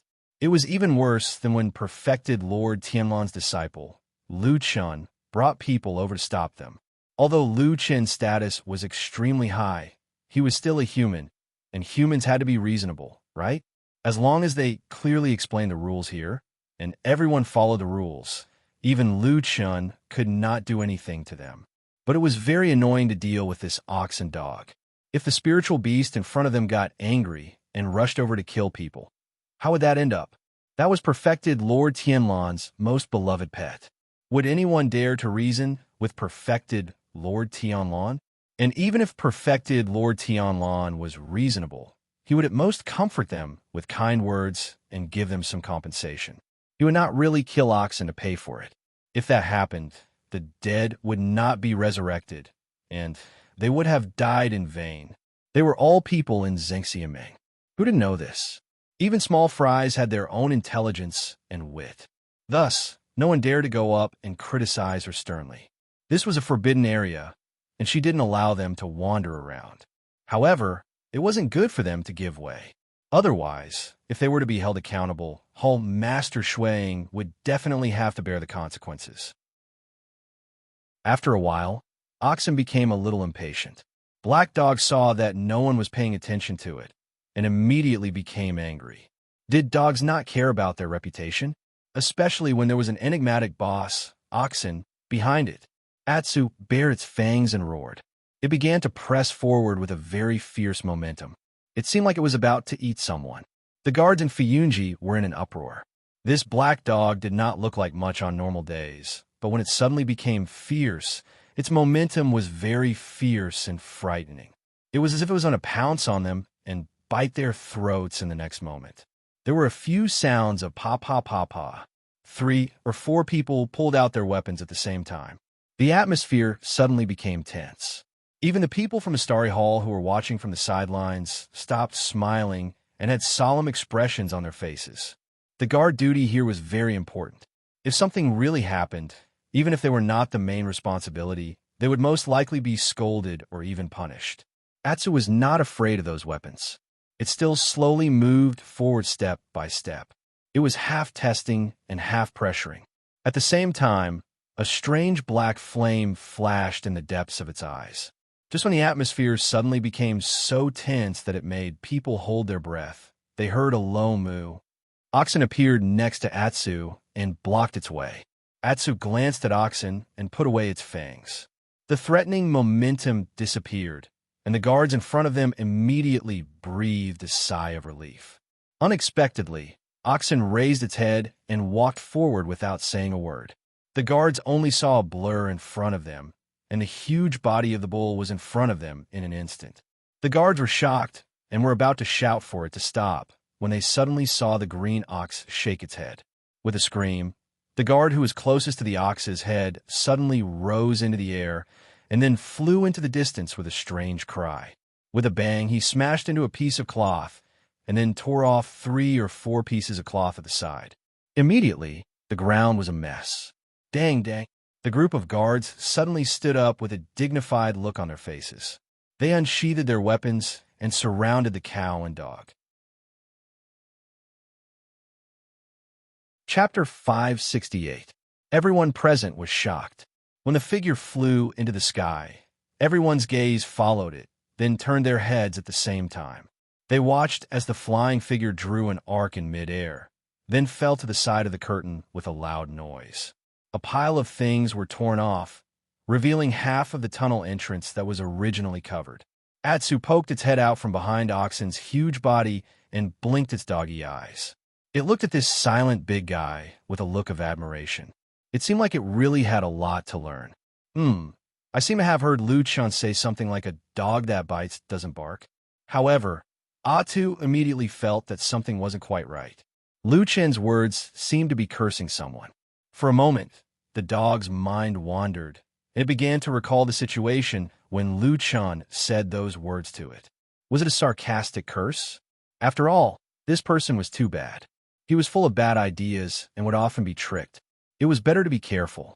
Not to mention the fact that Atsu actually dared to be distracted at this critical moment. The guards in front were in an uproar. They immediately pulled out their weapons and surrounded the two spirit beasts. However, they could only surround the two spiritual beasts. Although the weapons were extremely sharp and flashed with a cold light, none of the menacing guards dared to make a move against the two spiritual beasts. Beasts were stronger than humans. Was this the situation? Oxen seemed to turn a blind eye to the people in front of it. At this moment, its big, bell-like eyes were looking at the secret underground entrance that was half exposed, and a strange light seemed to flash across its eyes. Then, without any hesitation, it lifted its foot and walked toward the entrance of the tunnel. Oxen's body was originally extremely huge. Although it had been silent, its aura was very intimidating. As it walked forward, the 5 or 6 human guards in front of it suddenly felt as if a small mountain was pressing down on them. Even their breathing became a little nervous. But at this critical moment, Oxen suddenly stopped and turned back to take a look. The pressure was instantly relieved, and the few of them let out a long sigh of relief. Just when they thought that the situation had taken a turn for the better, they noticed that Oxen had turned around to glare at the black dog, who was standing there in a daze for some reason. With a swing of its tail, it smacked the black dog's head. Atsu was startled and woke up. He turned his head to look around and immediately felt a little embarrassed. He barked twice and trotted over. At the same time, he felt a little strange. In the past, he would never be in a daze at a time like this. What was going on today? Could it be that this Oxen is too powerful and I feel very safe, so I don't have any scruples? He had never felt this way before, even when he was with Lu-chan. Atsu glanced at Oxen and thought to himself, I'll have to hold on to this big bull leg in the future. Oxen woke up Atsu. Although it was a little dissatisfied, it didn't seem to be very angry. It turned back and walked forward again. The few guards' faces suddenly became bitter again. However, things had already come to this point, and they couldn't back down anymore. They looked at each other with a dignified expression, but each of them had already mobilized their spiritual power. Their weapons and magic weapons gradually lit up. This meant that they were going to fight to the death. Seeing these few Fuyunji people acting like this, the people next to them also suddenly became gloomy. No one shouted. All the Fuyunji people quickly moved, and a murderous aura rose around them. This time around, there was no longer any panic or apprehension. Instead, it was filled with a bloody aura. This was the characteristic of Fuyunji for many years, and it was cultivated from the sea of blood. In a place further away, the people from Starry Hall were originally gloating, but at this time, they suddenly felt this aura, and they instantly quieted down. One of the people in the lead hesitated for a moment, but he lowered his head and said something to the people next to him. Then, he turned around and rushed in the direction of Mount Tianlong in the distance. Oxen and the black dog were both spiritual beasts with keen senses, so of course, it was impossible for them not to feel this aura. Atsu was the first to stop. If dogs could frown, this black dog would be frowning right now. It was willing to wander around with Oxen, but after all, it had already gained spirituality and knew Lu Chen's position in Zhangxiaming. To put bluntly, these people were very likely to be Lu Chen's subordinates in the future. It didn't matter if they bullied them occasionally, but it was completely different to fight or even kill them. Atsu instantly wanted to retreat, and it barked at Oxen. However, Oxen, who was usually very lazy, was unusually persistent today for some reason. It seemed that it was determined to go to the secret passage. It turned a deaf ear to Atsu's barking. After pausing for a moment, it continued to move forward. Atsu was dumbfounded, but it couldn't just stand there, so it had to reluctantly follow. The people on the other side were waiting. As the two sides gradually approached each other, the street was silent. The situation was still tense, and a battle was about to break out. At this unusually tense moment, someone suddenly coughed behind the street, and then someone scolded, "Stupid dog, what are you doing over there? Hurry up and come over." Oxen stopped, and Atsu instantly turned around. Then it saw Lu Chun and Old Ma walking over from the street. Their faces were very serious, and they seemed a little angry.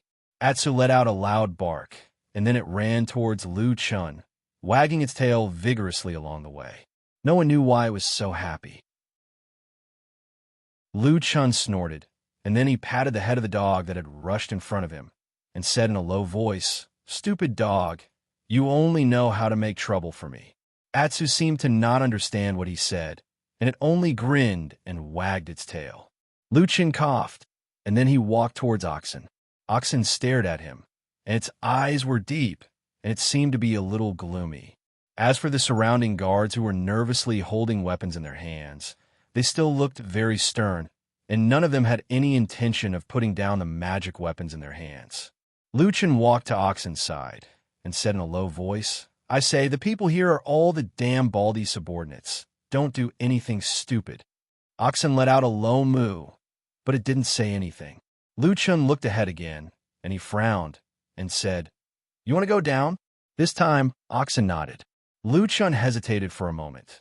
Then he waved his hand to call the guard in front of him and said with a serious expression, "Do I have the right to go down?" The guard nodded. Lu Chun was perfected Lord Tian Lan's disciple, and he was the one who discovered and destroyed the devil cult's lair, so he was definitely one of the few who had the right to go down. Lu Chun said, "Okay, then I'll go down now, and I'll bring these two to have a look." As he said that, he smiled and said, "You don't think that they'll leak the secret, do you?"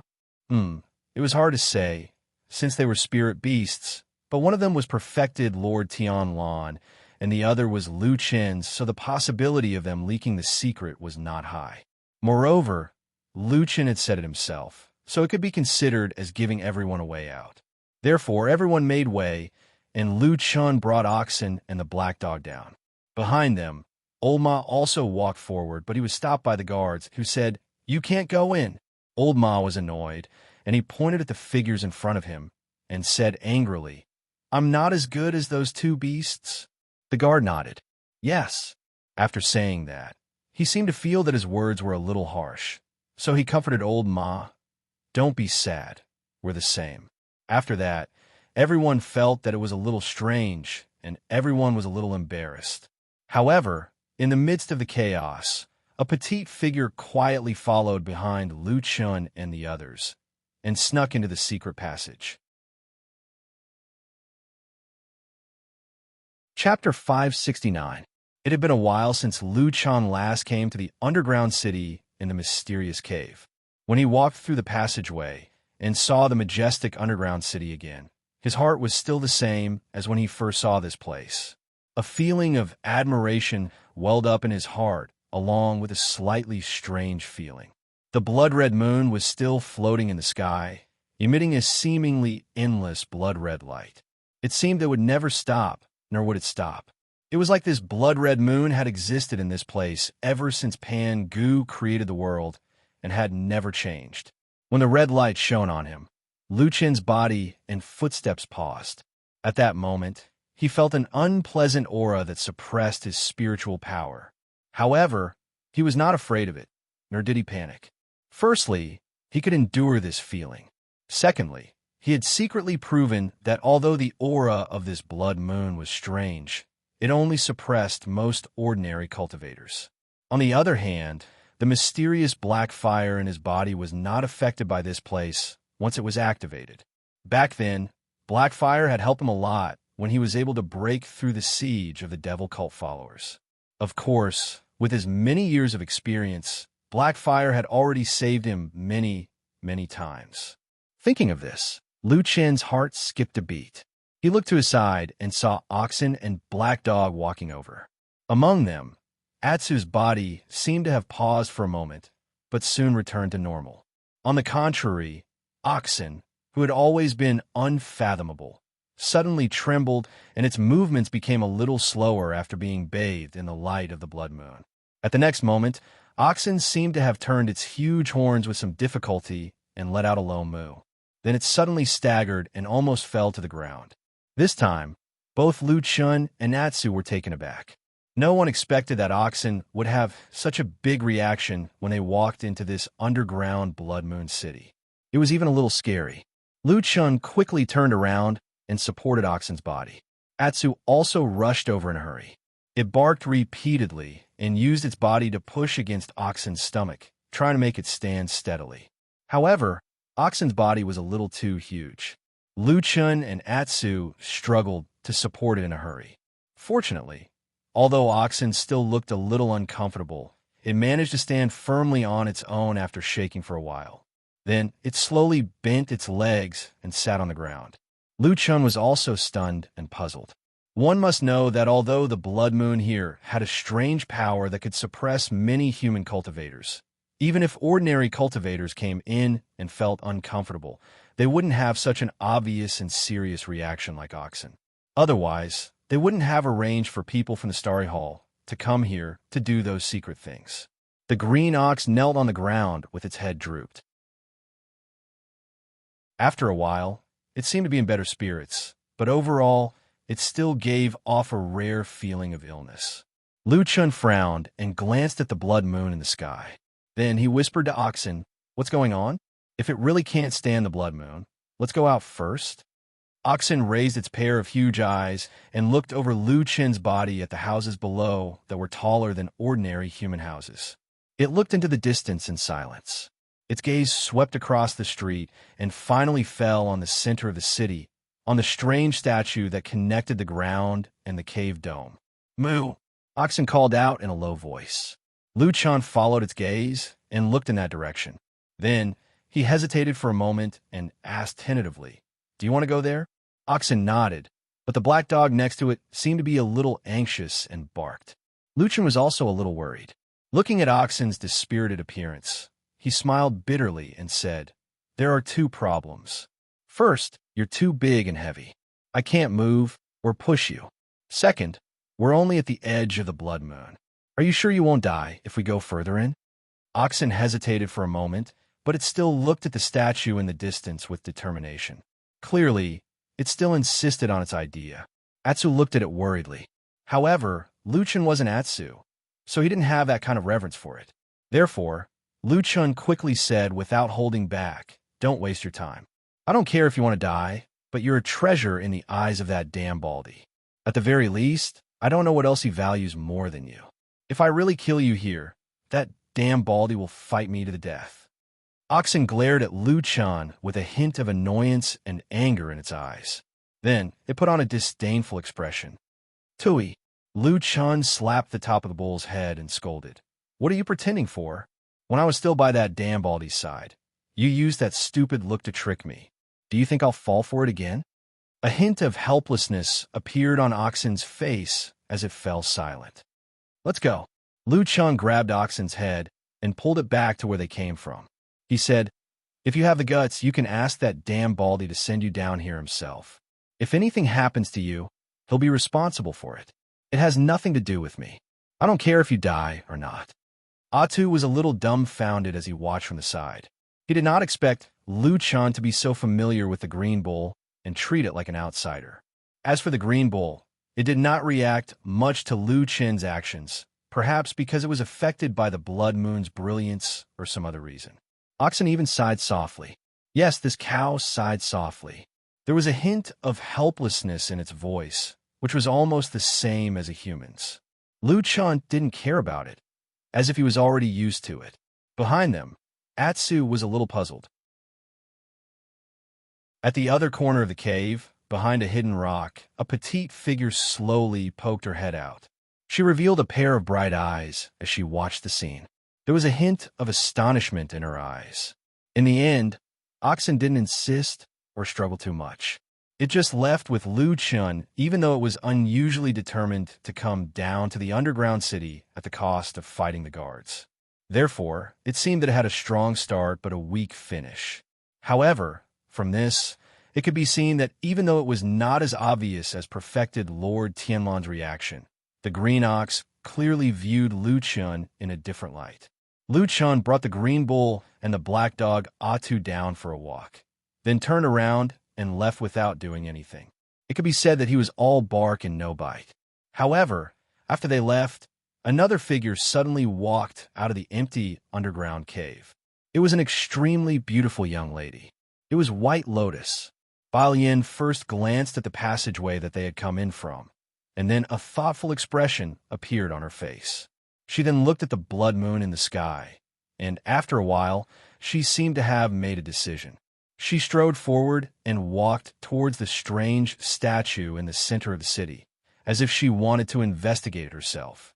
As she walked, her footsteps and movements seemed to be a little unnatural compared to usual. She should have been somewhat affected by the suppression of the blood moon, but it was still much better than the Green Ox. The suppression was not as great. As she stepped on the long street, a series of crisp footsteps echoed in the city. When the sound wave drifted, it spread to a deep dry well in a courtyard in a corner. A shadow in the darkness moved slightly. It raised its head and glanced at the world above. After a while, it seemed to move very slowly and then slowly stood up. Chapter 570. The huge underground cave was now silent. There were no signs of people or animals, including some common underground creatures such as bats and mice. White Lotus didn't see any of them. There was only the almost omnipresent blood-red light that shone down from the blood-red moon in the sky, filling every corner of this place. After White Lotus walked on the long street for a while, she couldn't help but look around. Those tall houses and pavilions were obviously not suitable for humans to live in. Although the old houses were there, the owners were gone. Those empty tall doors and big houses were stained with the color of blood, giving off a strange and eerie feeling, as if in the next moment, some kind of monster would rush out from some dark red corner and pounce on White Lotus. This feeling was very bad and frightening. White Lotus's delicate brows furrowed. She looked a little hesitant, as if she wanted to retreat and leave this place. However, her eyes then looked towards the depths of this underground city. After hesitating for a while, she finally continued to walk towards the tall but strange statue. Since she was already here, she had to take a clear look. This place was tightly guarded by the men of the Floating Clouds Agency and the Starry Hall. There had to be some kind of huge secret hidden underground. White Lotus walked step by step and approached the statue. Along the way, she walked very carefully. At the same time, she secretly felt strange. Logically speaking, the underground territory was so huge. With Zheng Xianming's strength and deep foundation in the Immortal City for so many years, it was really impossible for him not to discover the strangeness of this underground. Then, why was this underground city only exposed recently? Could it be that it was really the ancestors of Zheng Xianming who sealed this place? Just when White Lotus was puzzled, when she walked past the door of a big house on the long street, she suddenly heard sound. Pa! The sound was very soft and not very loud. However, because the surroundings were too quiet, it became especially clear, and White Lotus heard it immediately. White Lotus immediately stopped in her tracks. Her expression changed slightly, and she turned towards the house. The big house looked no different from the other houses that they had passed before. Looking from the door, it was also empty, and there was nothing suspicious about it. However, White Lotus didn't think that what she just heard was just an illusion. She heard it very clearly. She stood in the same place and stared at the depths of the house. For a moment, she was a little hesitant. Should she go in or leave this place? This underground city was so strange. Obviously, it was very likely that there was something strange and terrifying hidden here. However, White Lotus immediately remembered that Lu Chun had brought Oxen and Black Dog here. Judging from their actions and expressions, they didn't seem to feel any signs of danger here. Even if Lu Chun could act, Oxen and Black Dog definitely couldn't. White Lotus lifted her foot and wanted to walk towards the house, but she immediately put it down. After hesitating for a few times, she couldn't make a decision in the end. It could be said that her heart was in a dilemma. However, at this moment, White Lotus glanced at the ground in front of her and was suddenly shocked. At this moment, other than the red light shining on her body and drawing out a shadow on the ground, there was actually another shadow behind her. It was taller and longer than her, and just like that, it appeared behind her without a sound. White Lotus's body instantly turned as cold as water. She even held her breath. Lu Chun brought Oxen and Black Dog back to the surface. Seeing that they came out of the tunnel so quickly, the guards who were originally discussing among themselves were a little surprised. At the same time, many of them had a look of relief on their faces. In any case, in this short period of time, the most they could do was to go down and take a look at the scenery below. After that, they would have to hurry back. In such a short period of time, they probably wouldn't be able to do anything bad even if they wanted to. Everyone had a heavy responsibility on their shoulders, so it was better to avoid trouble. Immediately, someone came over to greet Lu Chun politely. Lu Chun responded with a few perfunctory words and then turned to look at Oxen. After leaving the light of the Blood Moon underground, Oxen's mental state was obviously a lot better. However, its head was still drooping, and it seemed to be a little dispirited. Lu Chun thought for a while, then left the tunnel entrance with Oxen and Atsu. On the way, he greeted Old Ma, who was standing on the side. Old Ma rushed over and said with a surprised expression, "What happened? You came out so quickly? I'll tell you in detail later." Lu Chun also said perfunctory words to Old Ma. Then, he gestured to Old Ma to help him. Together, they supported the sickly Oxen and walked toward Mount Tianlong. As for the direction, it was naturally the Kunlun Palace of Supreme Lord Tianlong. Therefore, about an hour later, although his spirit had recovered slightly, the Green Bull, who had spent a lot of time on the way, finally returned to the Kunlun Hall under Lu Chen's strong request. Fortunately, Supreme Lord Tianlong didn't go out today. He stayed in the palace.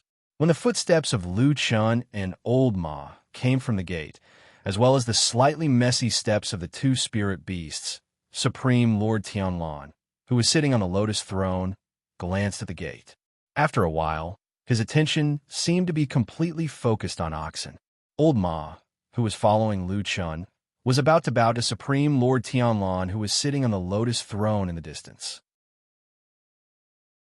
However, at that moment, he felt dizzy, and then a tall and sturdy figure suddenly appeared in front of him.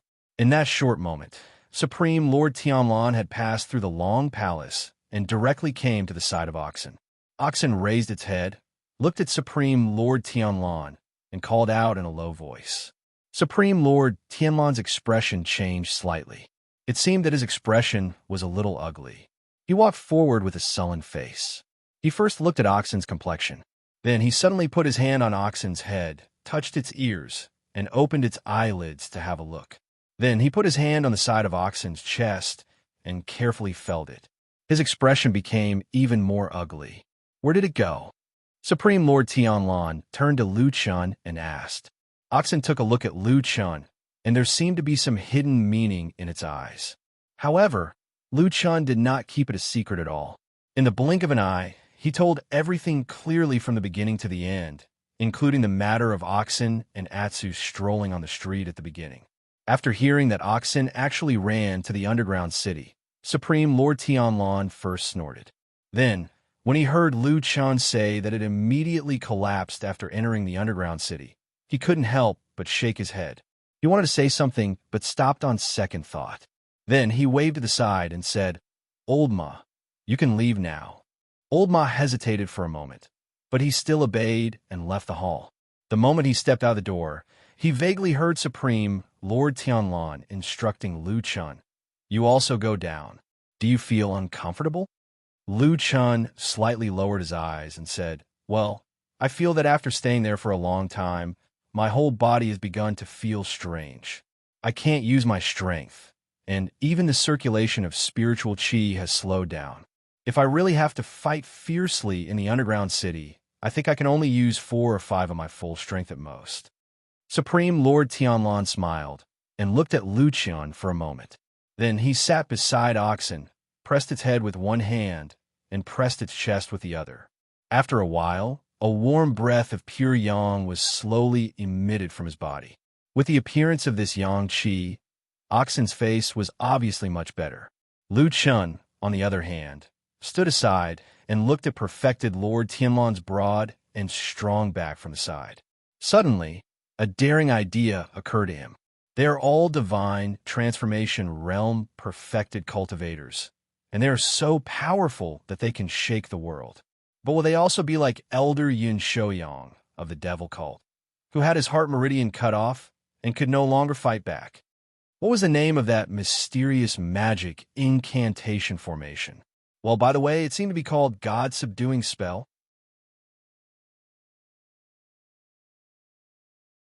Chapter 571. At that moment, Lu Qian was a little absent-minded.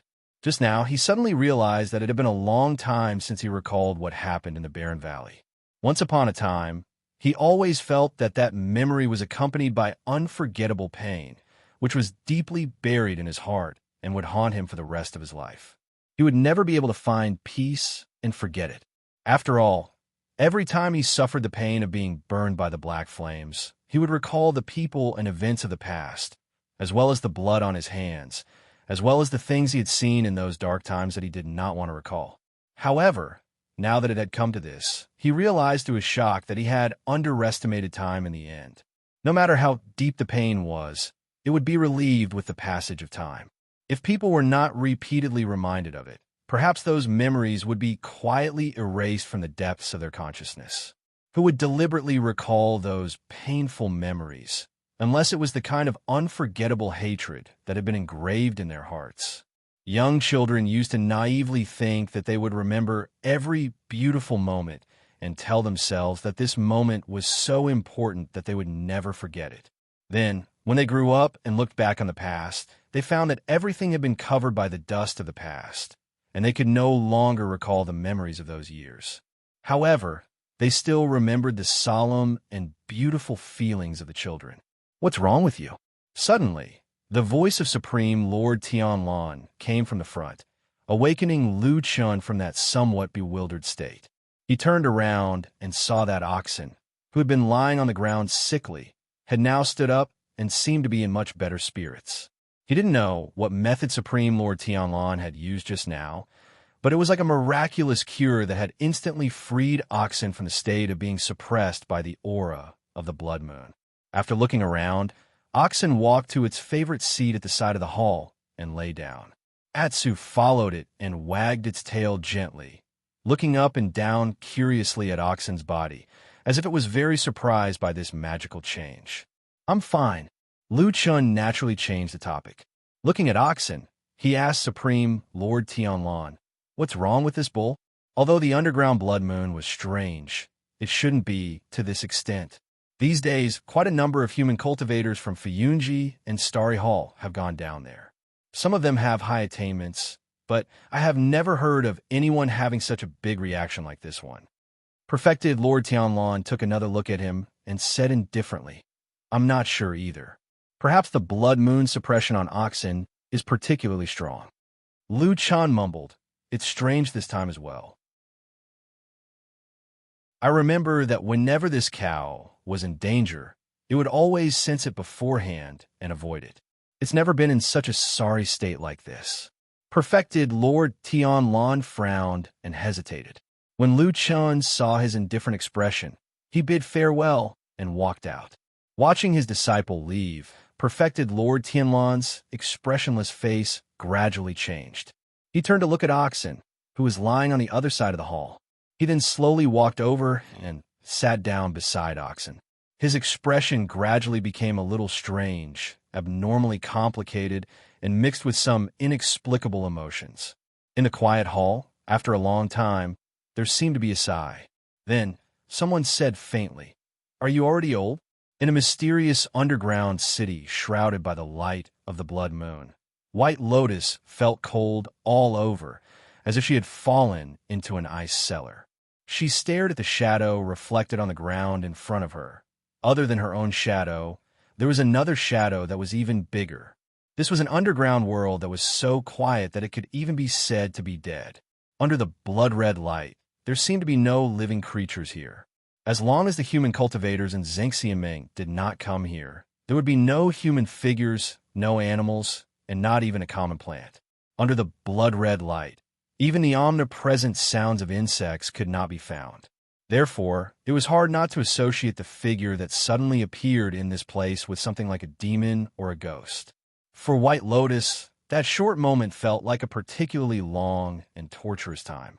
Her hand seemed to stretch forward in a panic, but she did not look back. Suddenly, she let out a low shout, and her petite body suddenly flew forward. At the same time, she waved her hands backward with force. Then, the surrounding temperature suddenly dropped, and 2 icy snowstorms swept over and hit her back. Huh? The mysterious figure seemed to be surprised. Snow Wind Scripture? The Snow Wind Scripture was actually not very famous. In the world of cultivation, more than half of the people had never heard of this thing. However, in the hearts of those who knew about this thing, this Snow Wind Scripture was undoubtedly the most powerful thing in the world. The Snow Wind Scripture was undoubtedly related to Hakushin Jinkuin of the Kunlun Party. In fact, before Hakushin Jinkuin, this Snow Wind Scripture had never appeared, so some people thought that perhaps Hakushin Jinkuin had created this Snow Wind Scripture.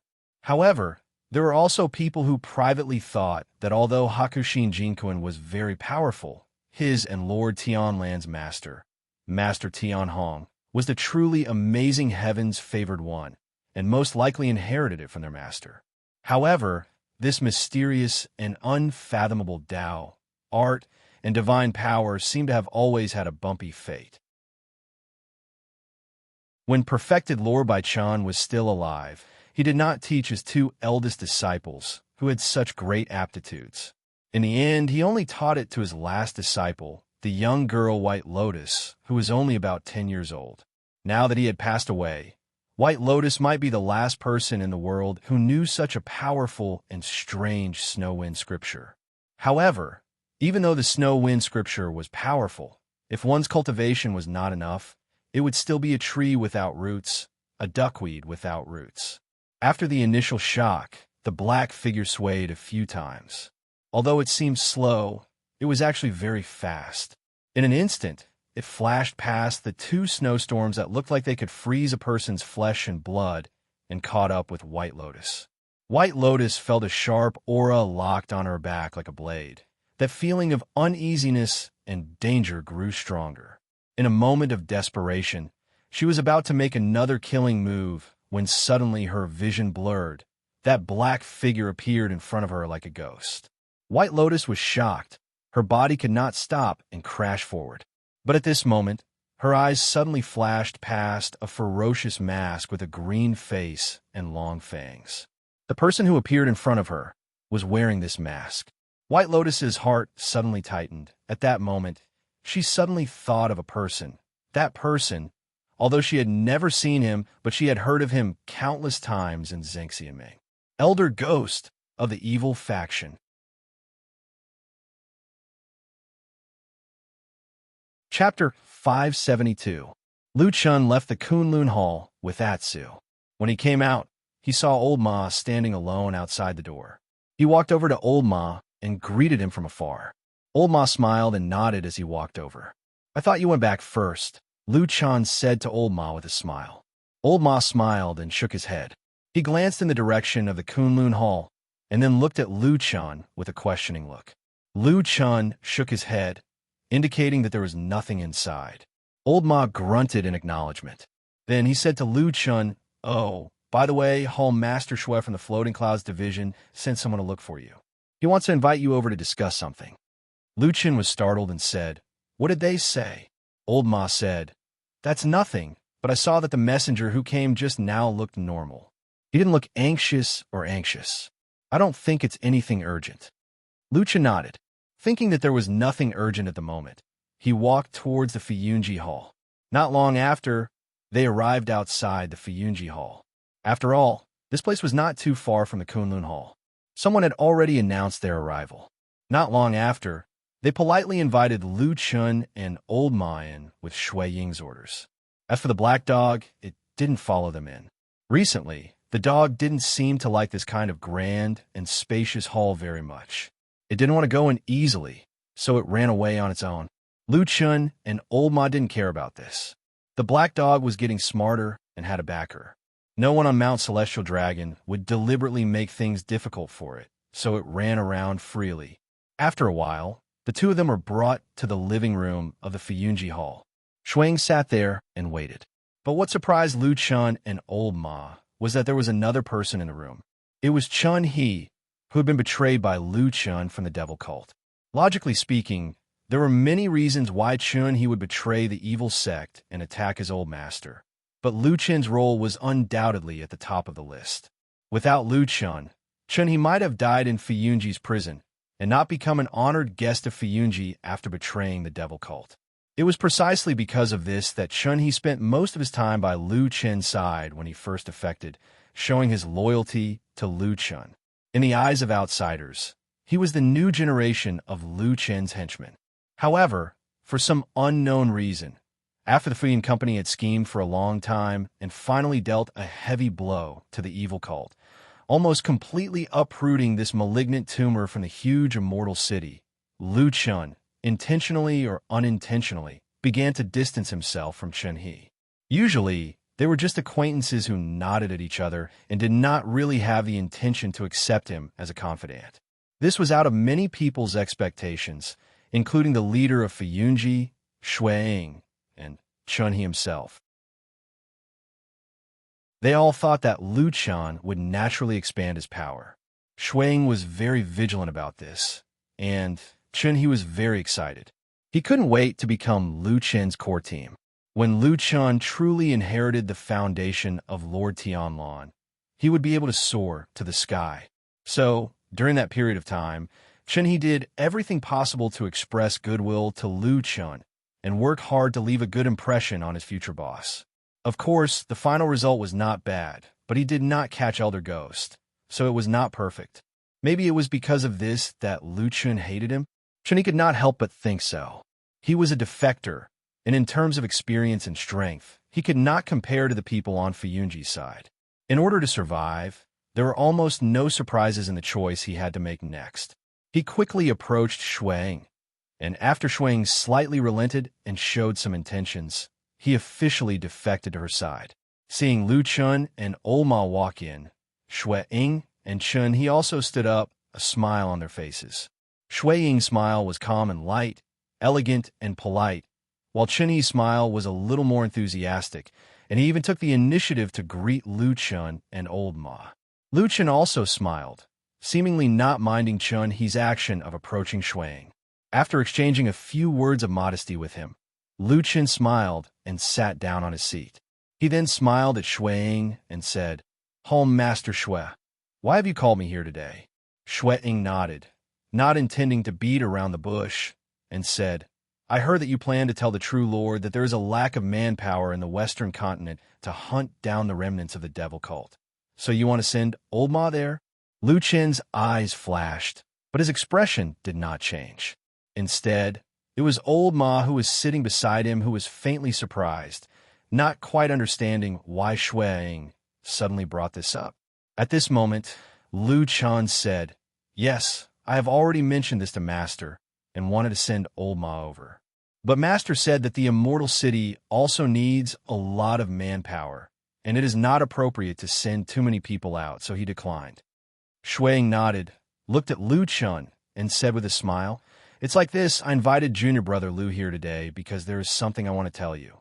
The matter of hunting down the evildoers of the devil cult in the Western continent is indeed very important, and it is true that there's a lack of manpower there. So after thinking about it, I have decided to send Chun He over. He has been to the Western continent before and has had a lot of contact with the local devil cult demons, so he is the best candidate for this task."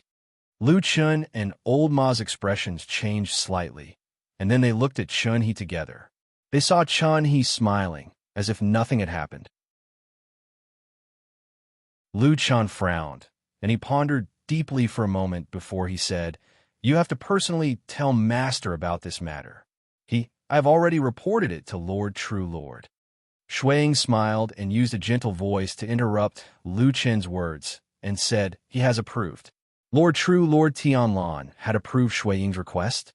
Lu Chen's expression changed again, and he could not help but look up at Shui Ying's smiling face. After a while, he said, "That is good." Then he turned to look at Chun He, and this time his face was full of smiles, and said, "There are a lot of evildoers in the Western continent. Brother Chun will have to work hard in the future." Chun He shook his head and said with a smile, No, we are all working for Lord True Lord. For the sake of his grand plans, it is only our duty." Lu Chun and Old Ma looked at each other, and then looked away. The two sides chatted happily for a while, and then Lu Chun and Old Ma said goodbye, but they were very quiet on the road.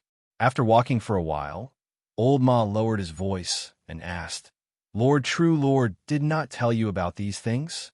Lu Chun shook his head, and just as he was about to speak, he found that he and Old Ma had walked to the row of houses where the elite disciples of the Kunlun party were.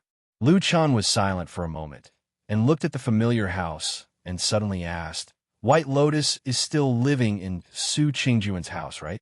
Old Ma grunted, and was about to say something, when he suddenly saw someone coming from the road in front of them, and turned into the row of houses about 100 feet away from them. From afar, it was He, who they had not seen for a while. Old Ma frowned, and muttered, "That person's cultivation is not bad. He seems to have a fierce, murderous aura."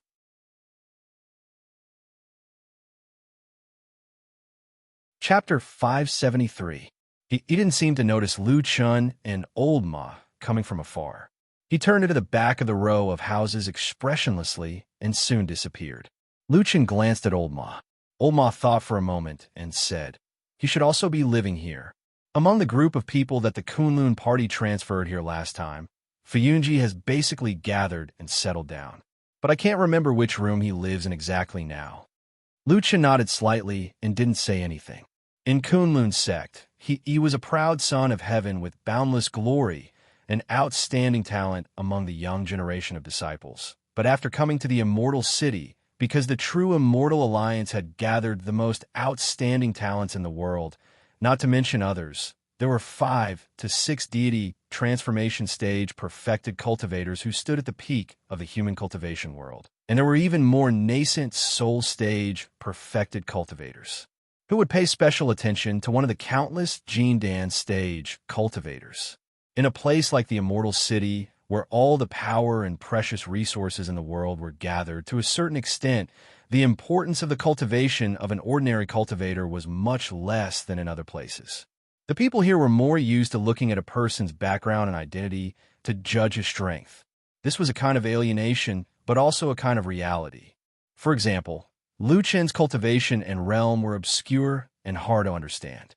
On the surface, he might not be stronger than he, but in the Immortal City, his reputation was undoubtedly 100 times better than He's. Whether it was Lu Chun or Old Ma, they both had a lot of troubles at the moment, and he had never done anything out of line or eye-catching since he came to the Immortal City, so they didn't care about him. Because of the incident with He Gang, Lu Chun naturally had a kind of vigilance and alienation towards He, but now he didn't have any thoughts of targeting this person. The past was over, and the secrets were covered in dust. No one would ever mention the past again. Lu Chun shook his head slightly, tossing those memories aside.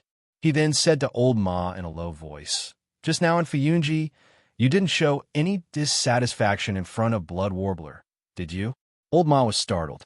His expression turned solemn, and he recalled for a while with some seriousness. Then he shook his head and said, "No, from the beginning to the end, I had a smile on my face. There was absolutely no anger or annoyance on my face." Lu Chun glanced at him, snorted coldly, and said, "So you are unhappy in your heart?" Old Ma rolled his eyes and said, "If it were you, would you still be happy?" "Of course not." Lu Chun admitted to this point very straightforwardly. Then his expression darkened slightly as he said, "Blood Warbler called Chun He over in front of us and purposely brought up this matter. Could it be that she's trying to show off to us?" Recently, she has been getting more and more out of hand. Old Ma frowned.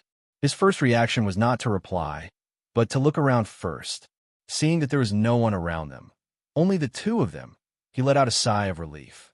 Then, he said in a low voice, "Even if you want to complain, let's find a safe place with no one to curse, okay? There's no one around here," Lu Chun said calmly. "Otherwise, Atsu will find out." "Atsu?" Old Ma was shocked and said, "Didn't it just run to—" Before he finished speaking, Old Ma saw a dog's head poking out from the corner of a house in front of them. It glanced at them and then yawned lazily. It was Atsu. Old Ma swallowed the words that he didn't want to say. He looked at Atsu and clicked his tongue. "I've watched this dog grow up. He's changed so much. I don't know what he ate, but he seems to have become a demon." Old Ma was speechless. Lu Chen ignored Old Ma's praise for Atsu and just waved at Atsu. Old Ma saw this from the side and subconsciously thought that Atsu would probably be like those legendary assassins who appeared and disappeared without a trace, with a whoosh, and then suddenly jump out at a critical moment to deal a fatal blow. In the end, the black dog lay on the ground and buried its head between its two front paws. It looked like it was sunbathing and getting ready to sleep. Lu Chen's movement froze, and he cursed. It sounded like he was exasperated at Old Ma's failure to meet his expectations. But other than that, he did not express anything else. He pulled Old Ma and continued to walk forward, but he still lowered his voice. "What are you thinking about?" Old Ma was quite straightforward and said, "Right now, the entire Floating Clouds agency knows that I'm one of your people. However, True Monarch has prevented me from leaving, yet you've agreed to Blood Warbler's request. Isn't this somewhat inappropriate?" Lu Chun was silent for a moment and said, "The damn Baldy has always been strange, and his actions are always unexpected. It is hard to say." After a pause, Lu Chun said, "However, I have been in the limelight recently, and Shuang has been in charge of Fiyunji for many years. She has always been known as the #1 person under Tianlan. The damn Baldy probably did this because he weighed the pros and cons Old Ma side and said, 'Is he sacrificing a small fry like me to comfort the other side?'" Lu Chen glanced at him and said, "Don't talk nonsense about sacrifice. I didn't ask you to die." Old Ma smiled bitterly and said, "Fortunately, those big shots outside don't know about our little business. Otherwise, if they send someone to kill him, how are you going to defend yourself in front of perfected immortal?" Lu Chen also laughed and said, "What's the big deal? I will just say that you did it." He patted Old Ma's shoulder and said with a smile, "Anyway, you are already dissatisfied. You have the motive, and we don't want to talk about the means. The murderer is you." "Bah!" Old Ma spat angrily. "You are the most useless boss I have ever worked for." Lu Chen laughed. He sat in his room. The door was closed, the window was closed, and even the curtains were drawn, so the room was very dark and quiet. It was probably because of this that the hearty laughter from outside could be heard from afar, causing him to raise his head and look in the direction of the door. His face was still young and handsome. He was still high-spirited and had achievements that many people envied and yearned for. He dreamed that one day he could become the second Lu Chun, and then he would have no regrets in his life. But in He Yi's heart, there was a lot of regret and hatred. In fact, sometimes he also had some doubts. His achievements were obviously good enough, but he was always not satisfied. He lowered his head. The dim light fell on his face, only illuminating half of his cheeks. He seemed to be sitting in the boundary between light and darkness. He seemed to be thinking, but also seemed to be hesitating. He was like a child standing on the edge of a cliff. In front of him was the most beautiful flower in the world, but below his feet was a bottomless abyss. Should he take this step? He slowly pulled out his long sword. The sword light reflected in his eyes, like a ghost in the dark. He didn't know how long he sat like this. It was quiet around him until the sky outside the room darkened, and his room was completely plunged into darkness. Late at night, he slowly raised his head, stood up with his sword, and then opened the door and walked out.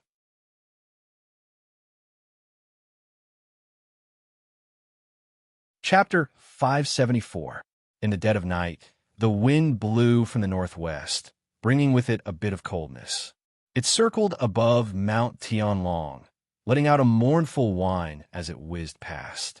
The night was dark and somber. Dark clouds covered the sky, and the usual moon and stars could not be seen. The trees on the mountain also seemed to be shivering in the wind. It was a dark and windy night. He walked silently in the shadows. His weapon had already been sheathed, and he was also dressed in a dark robe. He seemed to have blended in with the darkness, and it was almost impossible to notice that there was a figure quietly moving forward at the edge of the darkness. There was no trace of anyone around, but there were many buildings and pavilions in the distance. Those were the halls of Zhengxianming. Many of them were built tall and magnificent, and even in the dark night, they looked extraordinary, like a giant in the day, like a giant beast in the night. However, in the dead of night, most of these places were dark and quiet. Even if one or two lights were lit occasionally, it was like the light of a firefly, shining faintly in the dark night, but not far away. He walked forward quietly. His face was expressionless. Although he looked young, he seemed to be faintly tired. However, his eyes were still as bright as ever, as if to prove that he had not given up on his first dream and that he still had enthusiasm and yearning for the future. Although the road under his feet was longer than he had thought, he still had to walk until the final peak. Sometimes he would think that he would probably be able to breathe a sigh of relief on that day. His younger brother had died so early and so miserably. Now, he was the only one who could fulfill the wishes of the two brothers when they first climbed up Mount Kunlun. Even his younger brother's share had been completed together. The night wind was really a bit cold. Although he had already cultivated and was not afraid of this mere chill, he still seemed to pull at his clothes subconsciously. The surrounding night was like a wide layer of black gauze, protecting his whereabouts. His eyes were searching in the night, quietly moving towards a predetermined direction. The place should not be too far away, and he was almost there. For some reason, he suddenly became a little distracted.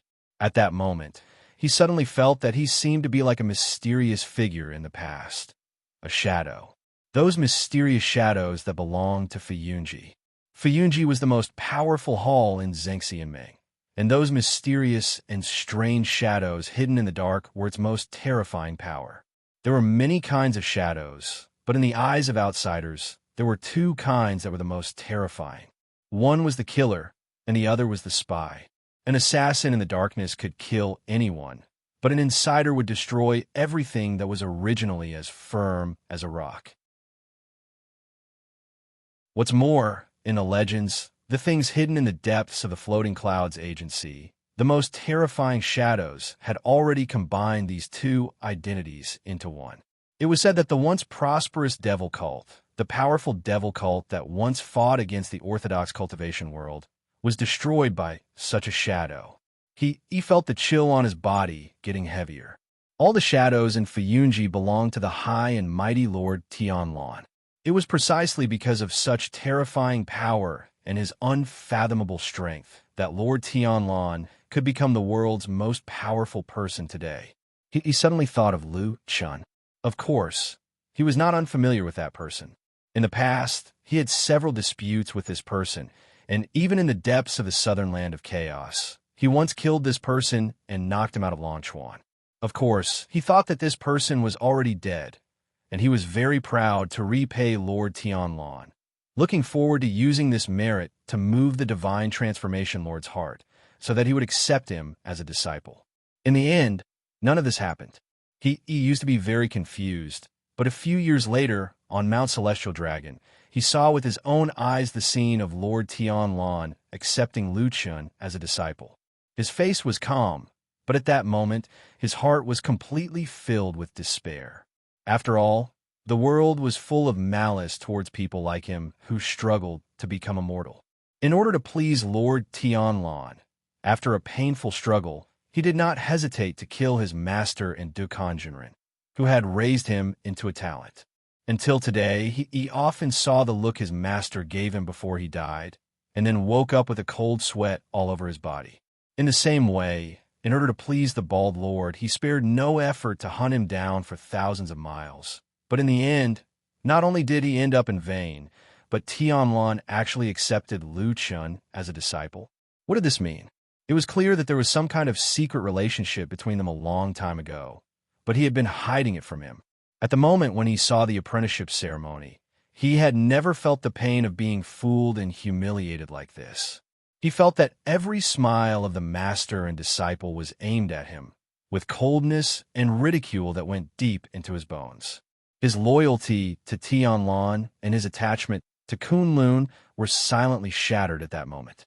He knew that he had no future in the power of Lord Tianlan, and sooner or later, there would only be an unexpected disaster and an accidental death waiting for him. Even until now, neither Tianlan nor Lu Chun took any action against him, because he asked himself honestly, if he were in Tianlan's position, he would definitely not let go of an enemy who tried to kill him.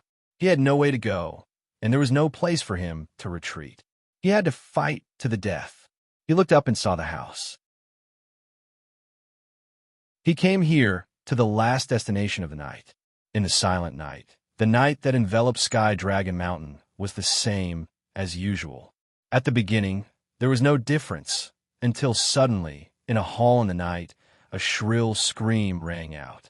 That scream was sharp and resounding, and seemed to carry some anger and doubt. But then, another angry and crisp voice rang out, resounding through the nearby mountains. In the dark night, in a moment, many lights were lit up. In some places that reacted quickly, there were already people holding torches and rushing out, approaching the place where the scream came from. However, before the crowd could get close, there was a sudden change in the dark night.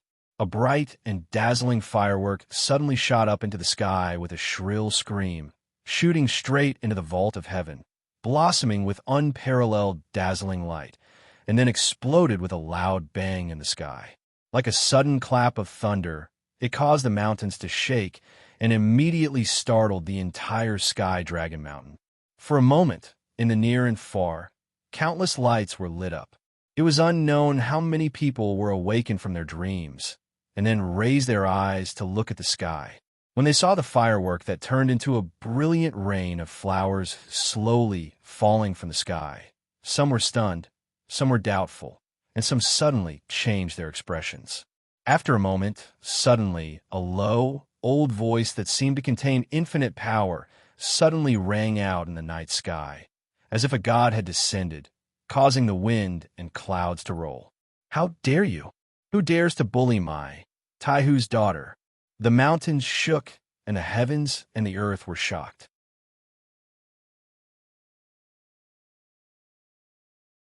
Chapter 575. Mount Tianlong was the location of the headquarters of Zhengxianming.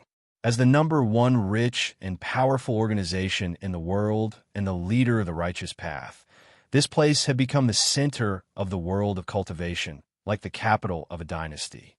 Many cultivators, including the immortal city at the foot of the mountain, yearned for this place, flocked from all directions, and gathered here. There were 6 deity stage cultivators in this huge mountain range, and the rest of the Yuanying, Jindan, and Foundation establishment cultivators were innumerable. Therefore, when the thunderous roar suddenly resounded in the sky, the entire celestial dragon mountain seemed to have been jolted awake from a dream of the dark night and woke up in an instant. Looking from a distance, one could clearly see many light spots swaying between the mountain peaks, and it was obvious that they were moving and gathering in the direction of the accident. Further away, one could vaguely see the residences of several other big shots. There didn't seem to be much movement, but the lights were also lit up, as if they were watching the situation from afar. Under the sky, in the boundless night, an indescribably powerful force fell from the sky, landing on the top of the pavilion that did not look particularly majestic. At this time, many people had quickly gathered in the nearby mountains. Most of them were awakened and came to watch the show, or some had some other thoughts. In addition, there was a group of people dressed neatly and in the same style. They were the people of Tianlai Hall. Compared to the other unorganized and somewhat disorderly idlers, the actions of the Heavenly Law Hall side were obviously much more decisive.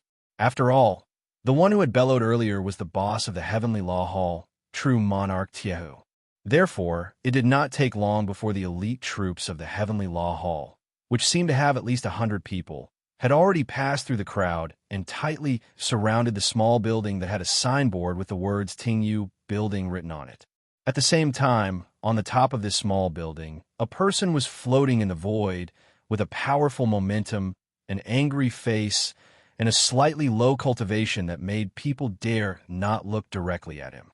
It was the leader of Tianlai Hall, Immortal Tiehu. In the distance, there were more people rushing over in the night. It was not that these people were fools who did not know that mortals would avoid a fight between immortals, but this was where the headquarters of Zhengxiaming was located. How could there be a powerful enemy who dared to come here? Seriously, in such a place, deity stage Immortal Tiehu had some scruples, and the incident happened suddenly. Everyone had to take a few more glances and gather more information, which was beneficial without harm.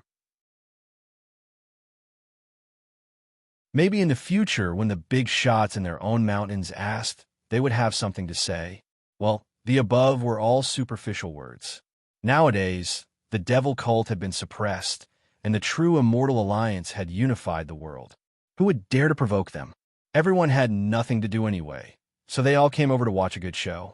Furthermore, the deity transformation stage perfected cultivator's words seemed to imply that the beautiful Song Wenji seemed to have been bullied. There was no lack of smart people in this world. There was no such thing as an impenetrable wall in this world. Rumors, gossip, and the like never stopped on this celestial dragon mountain.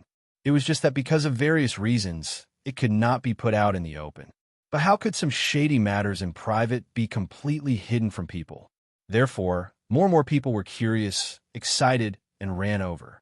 And those with deep minds had already taken this opportunity to secretly think if there were any opportunities that could be used. Father, the Tingyu building, which was tightly surrounded by the crowd, suddenly came a cry from the inside of the building, which seemed to be tight on the inside but loose on the outside. A moment later, a female figure opened the door of the building and staggered out. The flashing light shone on the woman, and there was a sudden commotion in the crowd. Many people even cried out involuntarily.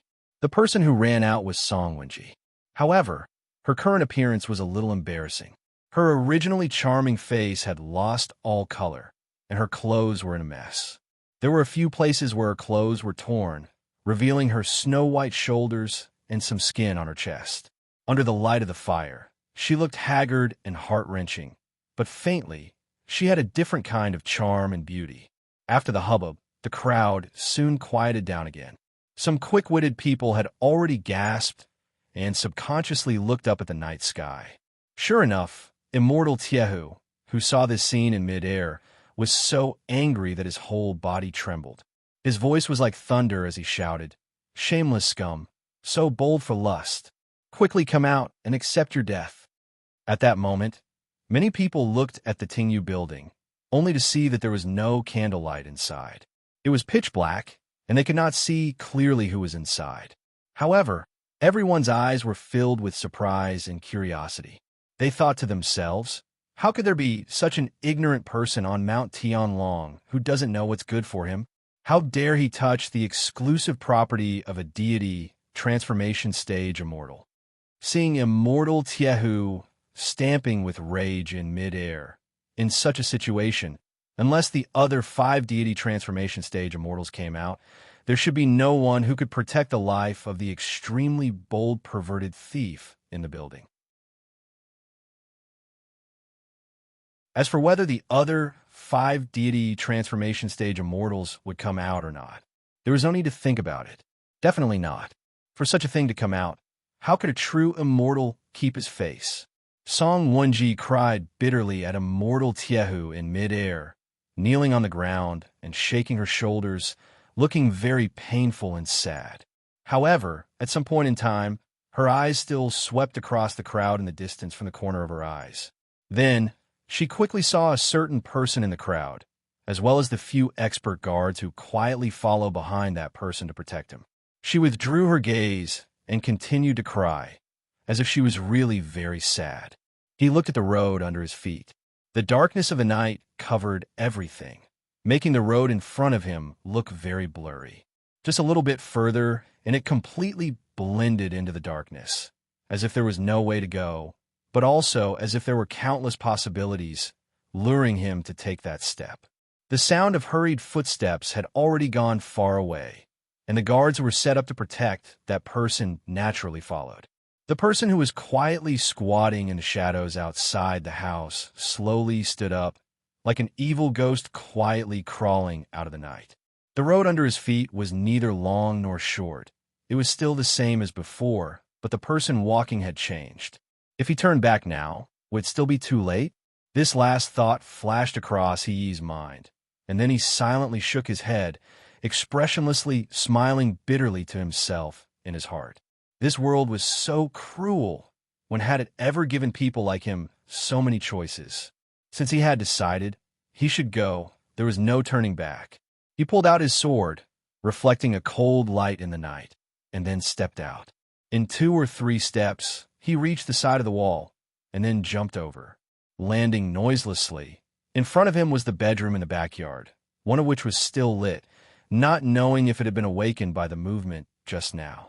He quietly walked to the bedroom door, and heard a child call out softly from inside, "Mother, I'm so sleepy." There was a gentle female voice hurriedly comforting him, with a bit of love and warmth. He could even feel the taste of beauty and happiness from it. He slightly lowered his head, looking at the long sword in his hand. The night wind was cold, blowing through his clothes and hair.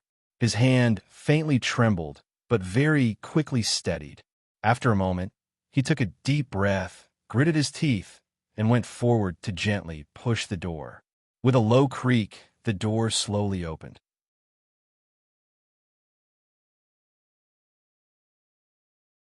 Chapter 576. Lu Chun and Old Ma lived together.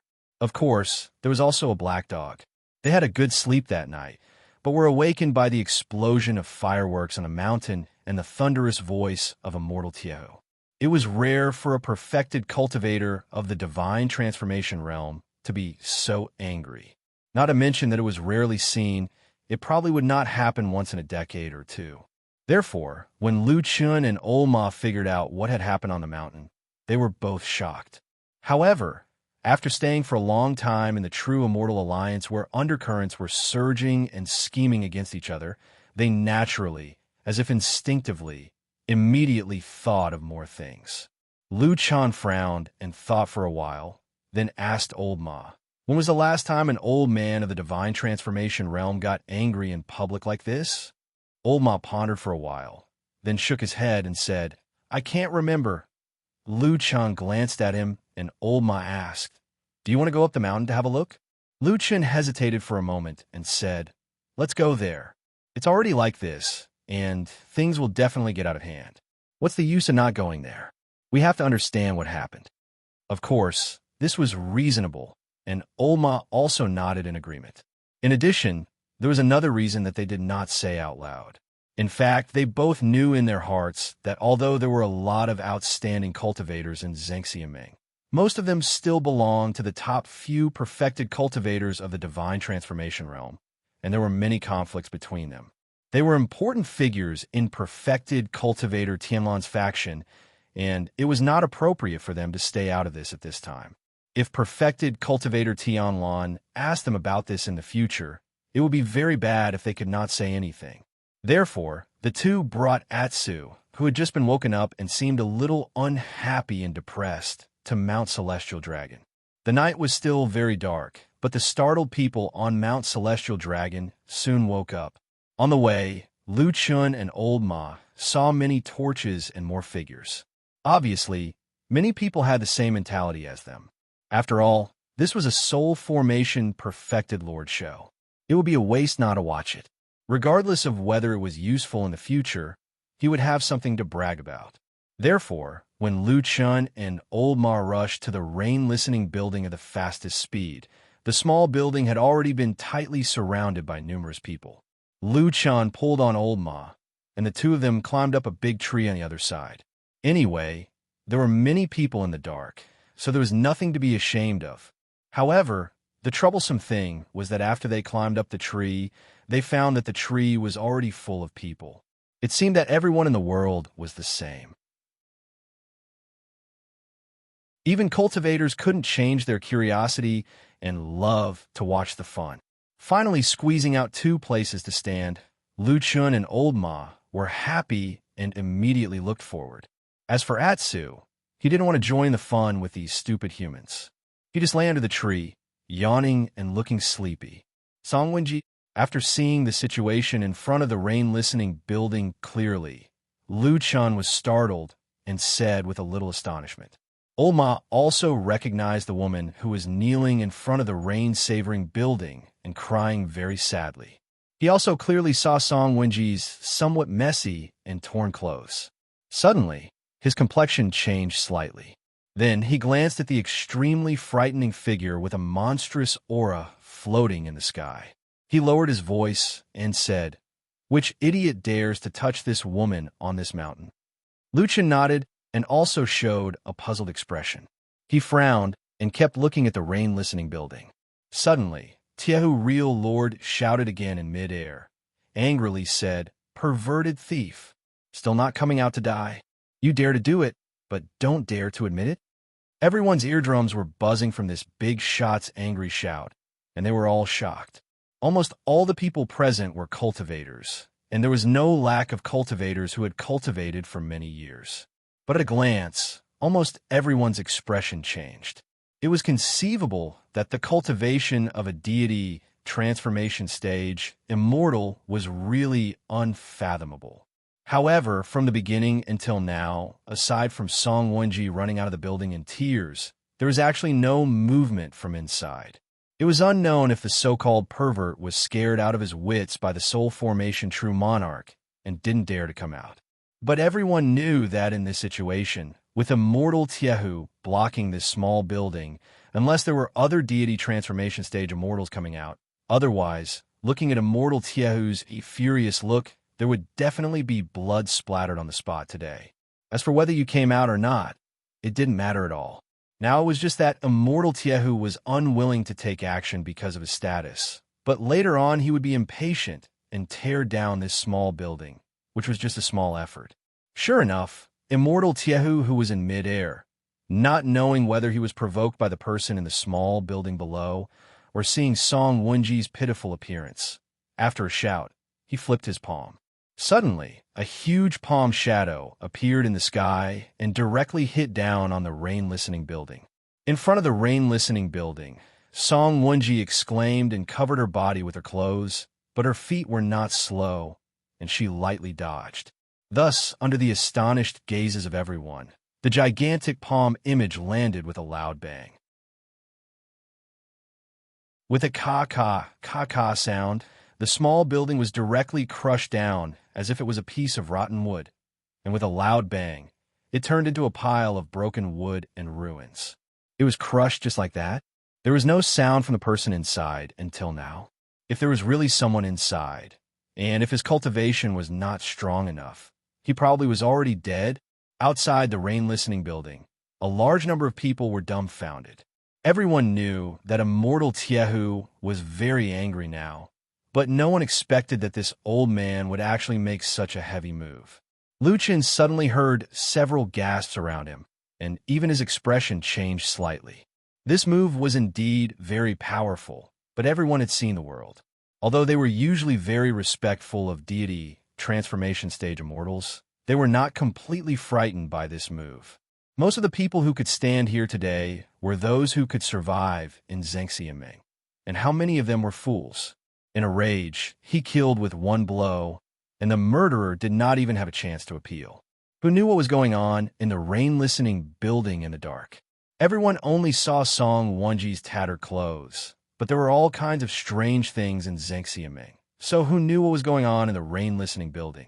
Everyone was silent. After a while, suddenly they heard the elites of the Heavenly Law Hall in the innermost part of the crowd loudly praising. What they said was nothing more than praising immortal Tiehu for eliminating evil for the people, upholding justice, and so on. The people on the outside looked at each other in dismay. No one answered. After a while, True Lord Taihu landed back on the ground and stood beside Song Wenji. Song Wenji let out a cry and threw herself into his arms, crying nonstop. Immortal Tiehu showed a loving expression and comforted her in a low voice. "It's okay. It's okay." At this time, someone had already gone to check and clean the ruins of the rain-listening building. The surrounding people all looked over there, wondering who was so unlucky in the building. Lu Chan was watching attentively, and suddenly felt Old Ma pulling him. He turned his head and asked in a low voice, "What's wrong?" Old Ma did not speak, and only pointed at their feet, which was the bottom of the big tree, with his mouth. Lu Chen looked down and saw that Chun he was standing beside Atu at some point in time. Of course he knew Atsu, so he was looking around, seemingly looking for Lu Chun, but of course he did not find him. After a while, he seemed to think of something and looked up. Lu Chun and Old Ma waved to him. Chun-Yi smiled and nodded to them with a gentle expression. Lu Chun smiled back. At the same time his eyes swept over Chun-Yi's back. He could see 2 or 3 figures standing in the shadows, neither far nor near, following Chun-Yi all the time. He smiled and did not say anything. At this time, there was a sudden commotion in front, and someone shouted in the ruins. They found a person, or to be exact, a dead person.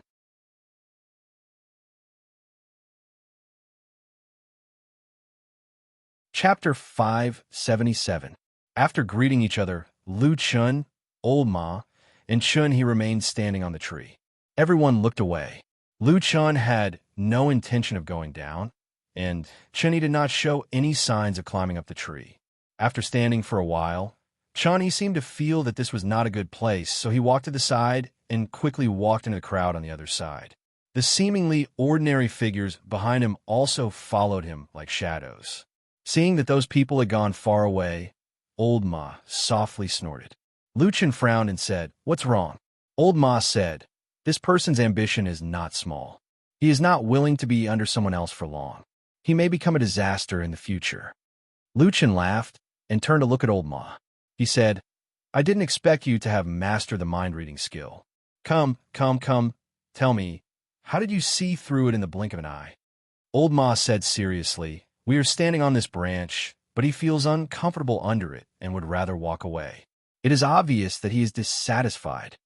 Lu Chan shook his head with a smile and said, "Don't tell me that you're holding a grudge against him because he snatched something good from you. Of course I don't think much of him." Old Ma calmly admitted it. However, there was a solemn expression on his face as he said, "It doesn't matter how he treats me. However, given your current status, if he abandons you and joins Shuang, not only will he not be punished, he will even be given great things. What will others think if they see this?" Lu Chan was silent for a moment, then said with a slightly self-deprecating tone, "They probably think that I have fallen out of favor with that damn Baldy." Old Ma snorted coldly and did not say anything. When I met by chance just now, both sides were very polite and friendly. But everyone could also feel that the atmosphere between the two was different from before. After Chun, he was forced by Lu Chan to join Zheng Xiaming's side. He could be considered a person who knew when to pick up and when to let go. He immediately joined Lu Chen's faction and worked hard for him. He also paid special attention to the matter of hunting down the evil sect. To put it nicely, it was abandoning the dark for the light. To put it bluntly, it was probably turning against him. Of course, Lu Chen's plan had pushed him too far and made him a mortal enemy of the evil sect. Chun-Yi did not have much choice. But now that time had passed, Chun-Yi only seemed to be friendly towards Lu Chen on the surface.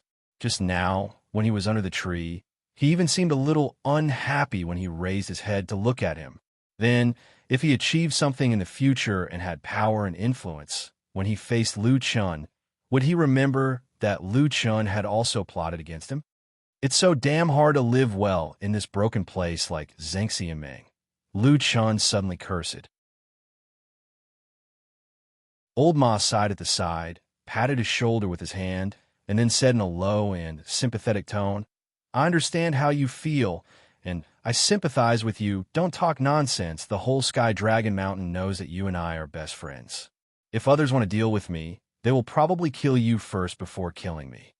Lu Chen very politely interrupted Old Ma's comfort. Old Ma's expression changed greatly. And then he also cursed something like, "What the hell?"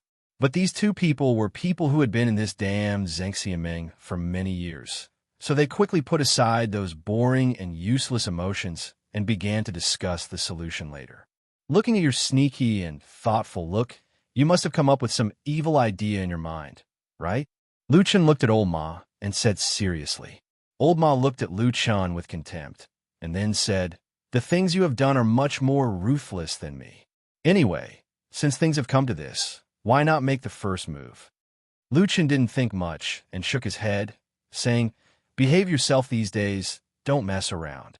Old Ma frowned and said, "When he really goes far away and goes to the Western continent, it will be difficult to deal with."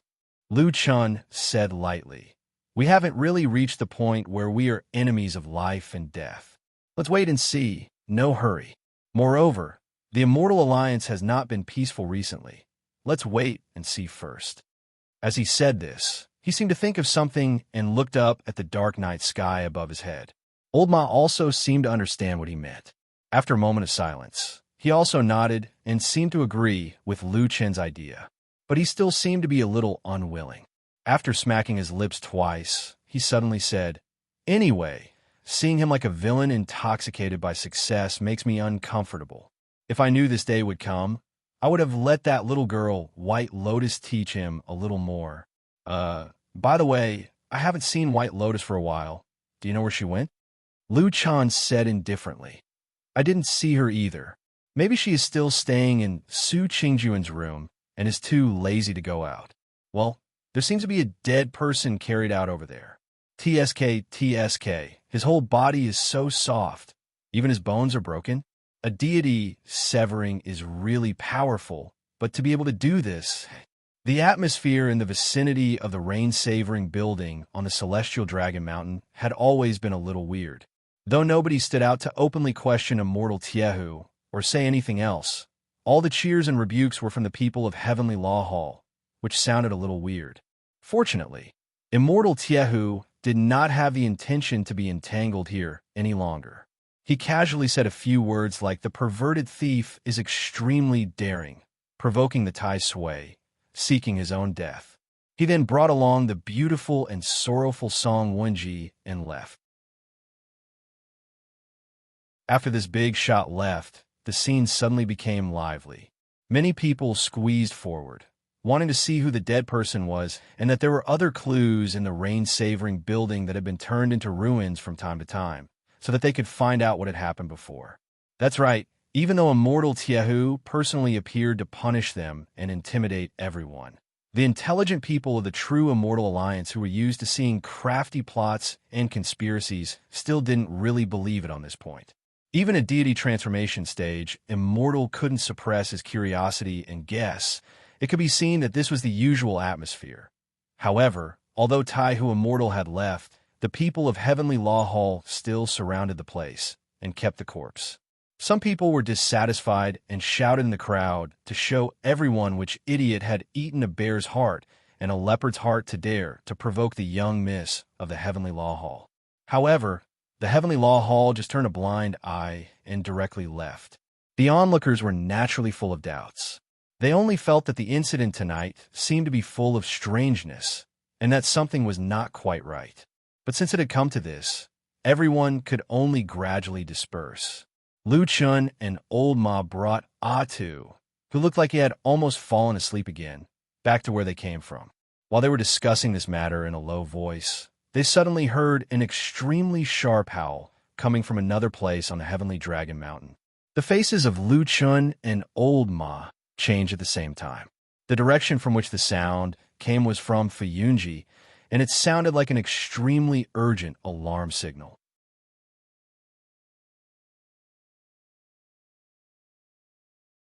Chapter 578. The large group of people who were about to disperse, those who were walking in the light, and those who were about to disappear into the darkness, suddenly paused.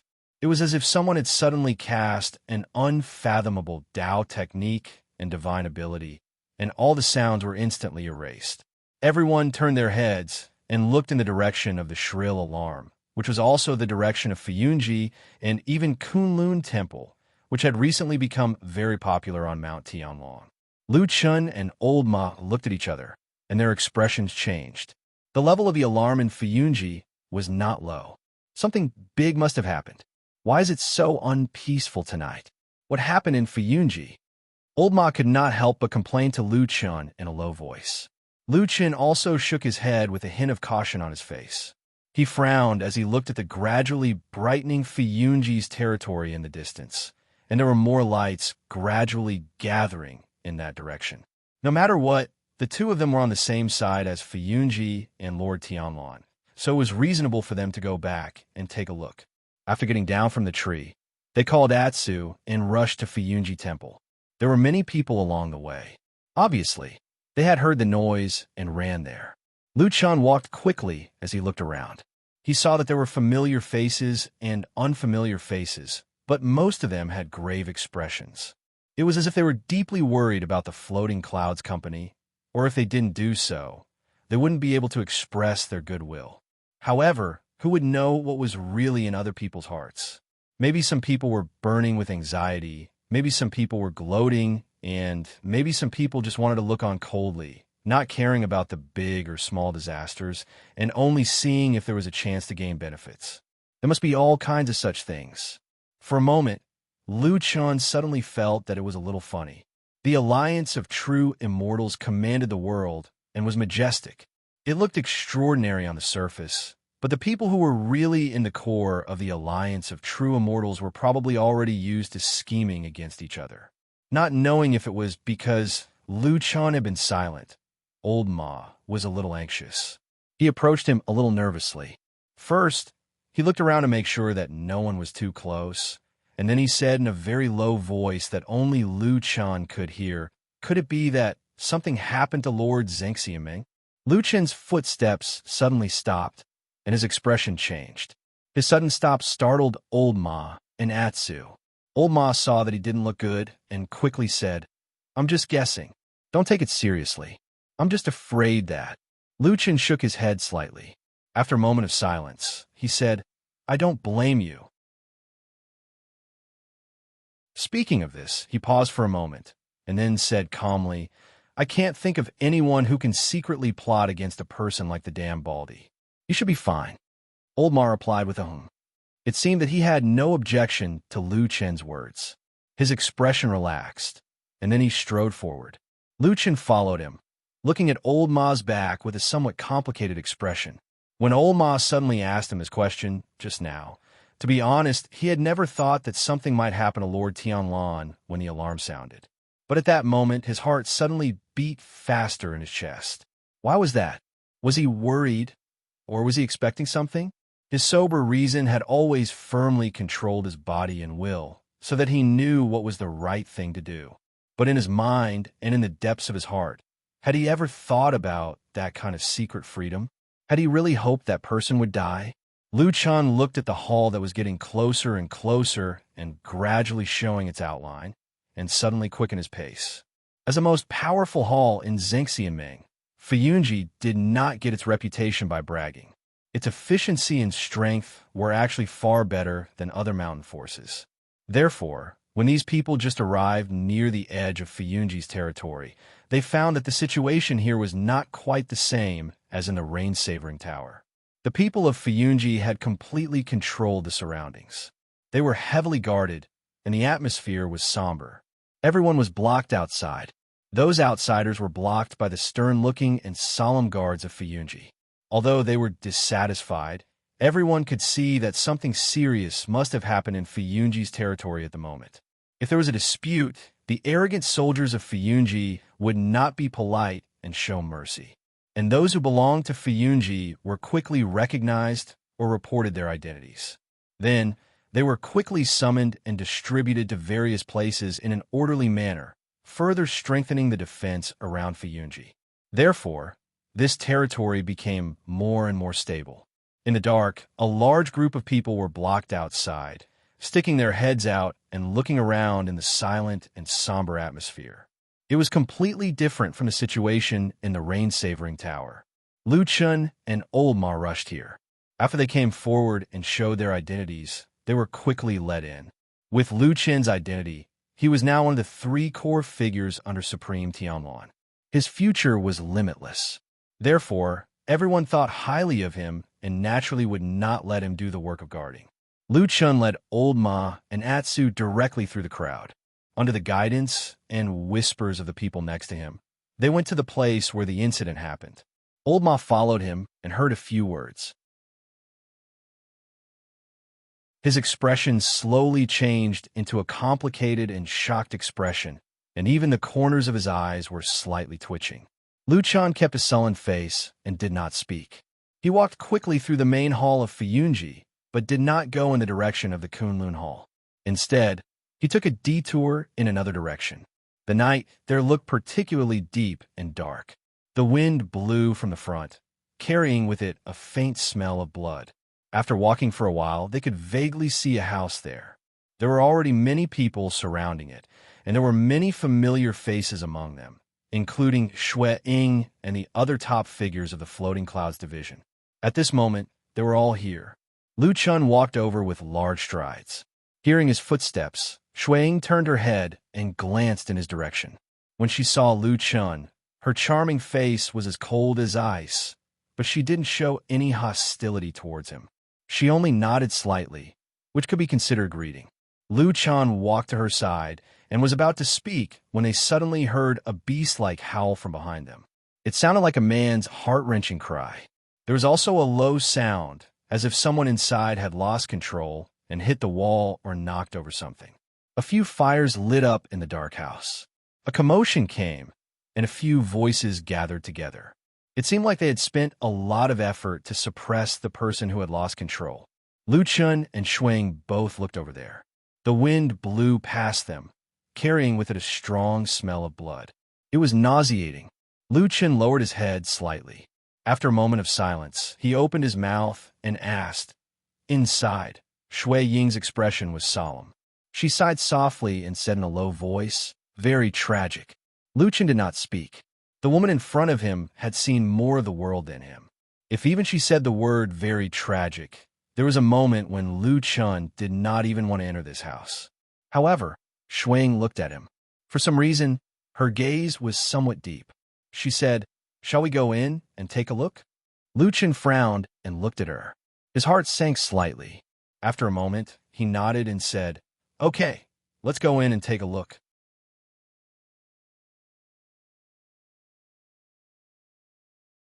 Chapter 579. Before entering the house, Lu Chun turned around and glanced at Old Ma, who was standing behind him. Atsu was also standing beside Old Ma. However, this black dog was no longer as lazy and sleepy as before. Instead, its eyes were sharp and fierce. It stared at the house with a murderous look, as if it wanted to eat someone alive. He didn't know if it was stimulated by the strong smell of blood that drifted in the wind. Old Ma also looked at Lu Chun. His expression was solemn, but there was a hint of worry and anxiety in the depths of his eyes. Lu Chun shook his head slightly. Old Ma was startled for a moment, but then nodded in acknowledgement. After this short, silent exchange, Lu Chun turned around and said to Xue Ying, "Let's go." Xue Ying did not say anything and walked into the house first. Lu Chun followed half a step behind her. However, just as they were about to enter the door, Lu Chun suddenly heard a few low roars from Atsu behind him. Lu Chun's body paused. He turned around to look, and his expression changed slightly. He saw that Old Ma and Atsu were still standing in the same place. However, there were now 4 or 5 people around them. There was originally no one around them, but now there were 4 or 5 people around them. They seemed to be very loose, and there was no obvious hostility. However, it was true that they had surrounded them in the middle. Old Ma's expression did not change, as if he did not feel anything. However, Atsu did not hold back. They growled fiercely at the few Fuyunji people who were still a distance away from them.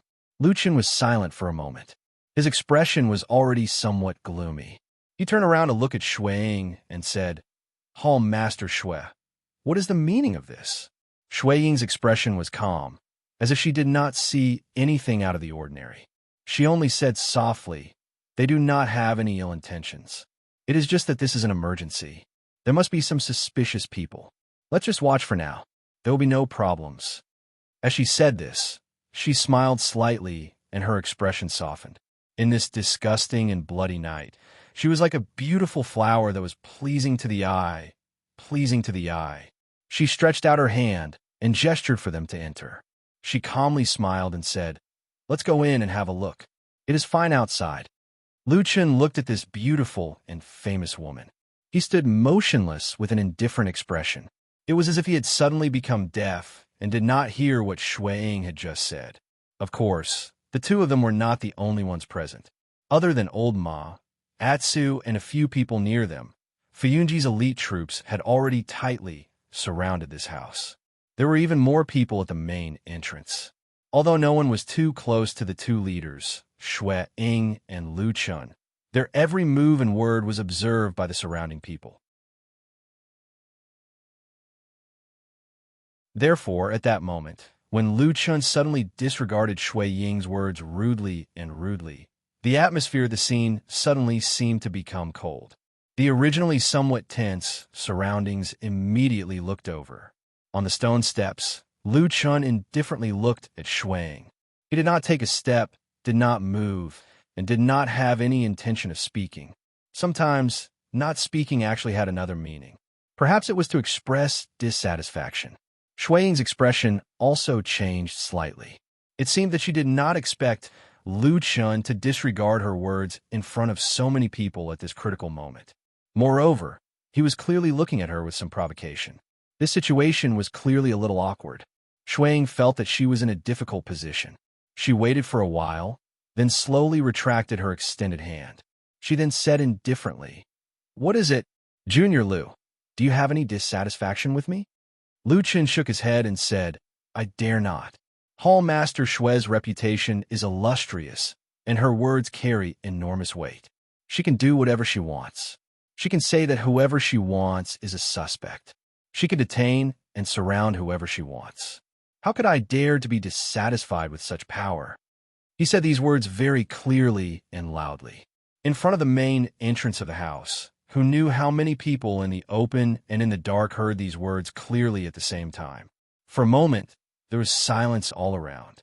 This was probably the first time that the two great figures under Supreme Tianlan, who had always lived in harmony, suddenly erupted into a conflict. In the past many years, Shui Ying had been the leader of Fuyunji. She was loyal and devoted to Supreme Tianlan, and she was able to lead Fuyunji.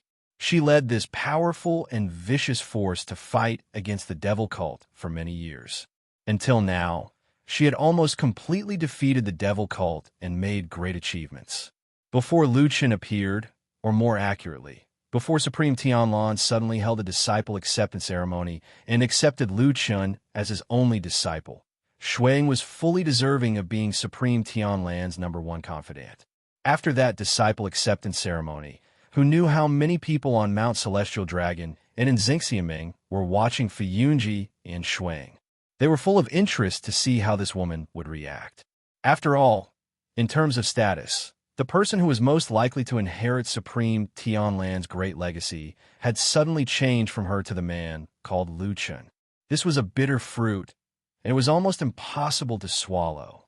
Perhaps a conflict was inevitable, but to everyone's surprise, Shui Ying seemed to have no objections, or rather, she accepted everything without any change in expression. During the disciple acceptance ceremony, she followed behind Supreme Tianlan with a smile, doing everything she was supposed to do. On normal days, she and Lu Chun coordinated and adapted to each other, and finally destroyed the last of the devil cult's forces in the Immortal City. No one could not help but praise her, and they could not help but sigh at how unfathomable this woman's thoughts were. Until today, she seemed to have finally begun to lose her patience. Facing Lu Chun's somewhat unexpected provocation, she seemed to no longer have the good attitude she had in the past. "Junior brother Lu." Shui Ying's voice also carried a bit of coldness. She said indifferently, "I don't understand what you're saying. I'm just doing things according to the rules. Now that something has happened in this house, the investigation naturally has to first investigate the suspect and motive. What's wrong with that? Is it worth it for you to humiliate me like this?" She looked at Lu Chun and straightened her back and waist. Just like how she had walked through this dangerous world of men for so many years, she was proud and fearless. She said in a clear voice, "Looks like it's not that I've done anything wrong, but that you already don't like me and are somewhat dissatisfied with me, right?" The surrounding Fiyunji people mostly stood expressionlessly, their heads lowered or looking into some unknown dark place. If it was possible, there probably weren't many among them who were willing to stand here and listen to these two people start to show off their abilities. And that woman, at this moment, looked like a sword that was slowly being unsheathed. Cold light flashed, and the sharpness gradually revealed, causing people's hearts to palpitate. However, when Lu Chen looked over, he didn't seem to feel anything. In front of Shui Ying's imposing manner, he also didn't seem to have any intention of retreating. He stared fixedly at Shui Ying. After a while, he suddenly opened his mouth and said something that didn't make sense. He said, "Have you acknowledged him as your master?" Shui Ying was startled, and then subconsciously shook her head.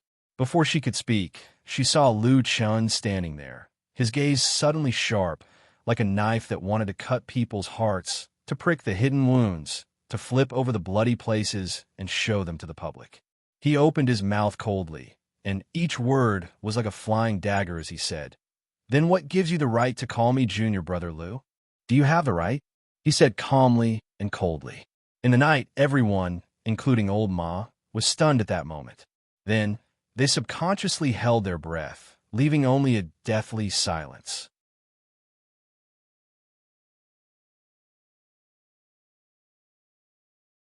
Chapter 580. On this night, the conflict between Lu Chun and Shui Ying had come without warning. Furthermore, the intensity of the conflict had exceeded everyone's expectations. In almost an instant, the two most capable subordinates of Supreme Lord Tianlan, who were also the most likely to inherit his legacy, had shed all pretenses of cordiality and directly confronted each other. Of course, although the situation had become unusually tense, if one were to trace back to the source, the biggest reason for the situation to escalate was because Lu Chun had unceremoniously pointed out Shui Ying. Furthermore, he had done so in front of so many people, most of whom were Fiyunji subordinates. Faced with Lu Chen's accusation, Shui Ying could not back down at all. She could only retaliate. In fact, the conflict had been manageable at the beginning. However, Lu Chun seemed determined to blow things up tonight, especially after he had said that heart-wrenching sentence about whether or not Shui Ying was qualified. The situation had completely gone out of control. Shui Ying's abilities were extremely strong. Regardless of whether it was in terms of cultivation or in leading a large organization like the Floating Clouds Division, she had always proven herself to be an outstanding leader. She had always been publicly acknowledged as the second most powerful person under true Lord Tianlan. However, everyone in the world knew one fact. Although Supreme Lord Tianlan was talented and bold, and his name shook the world, he had never accepted a disciple. Shui Ying was Supreme Lord Tianlan's subordinate. She was his right-hand man and his trusted aide. However, she was not a disciple of Supreme Lord Tianlan. Lu Chun was only a latecomer. However, Lu Chun was a disciple who had held a disciple ceremony and was personally acknowledged by Supreme Lord Tianlan. He was known by all of Zhengxianming, and even the whole world, as the person who would inherit Supreme Lord Tianlan's legacy in the future. This was a difference in status. This was a completely different fate. It seemed rather cruel. Do you have a right? Under the night sky, a deathly stillness enveloped the front of the house. Although there was no sound, Lu Chen's mocking and straightforward words still seemed to reverberate in this place, like a whip fiercely lashing at Shui Ying's face. Shui Ying did not have the right to call Lu Chun Junior Brother Lu. No matter how old she was in Fiyunji and how powerful she was still not true Lord Tianlan's disciple and successor. She was just a subordinate. She was just an outsider. In the past, Lu Chun didn't express any objection or disdain towards this form of address. This wasn't a big deal, but now, it seemed like he was going to bring this matter up in front of everyone tonight and slap Blood Warbler in the face. He succeeded. At that moment, Blood Warbler was speechless, and the surrounding people held their breaths in silence. Even those who were the most loyal to Blood Warbler and Fiyunji stood in place and did not move. Everyone knew that although Lu Chun was despicable, and although his words were so straightforward and hurtful, his words were not wrong. Amidst the cold silence, a man slowly walked out from an inconspicuous corner behind the crowd. He looked at the man and woman standing in the center of the field from afar. It was he. Lu Chen's words just now seemed to echo in his heart and mind, reminding him that he had once been in the same awkward situation as Blood Warbler today. He was clearly only one step away, and if that high and mighty lord agreed to take him in as a disciple, then everything would be different. At that moment, he suddenly felt that he was very similar to Blood Warbler. They had both done their utmost to serve true Lord Tianlan, and they had both risked their lives for him. They were both so outstanding that most people recognized them, and they were only one step away from the peak in their hearts. Just that one step was like the difference between heaven and earth.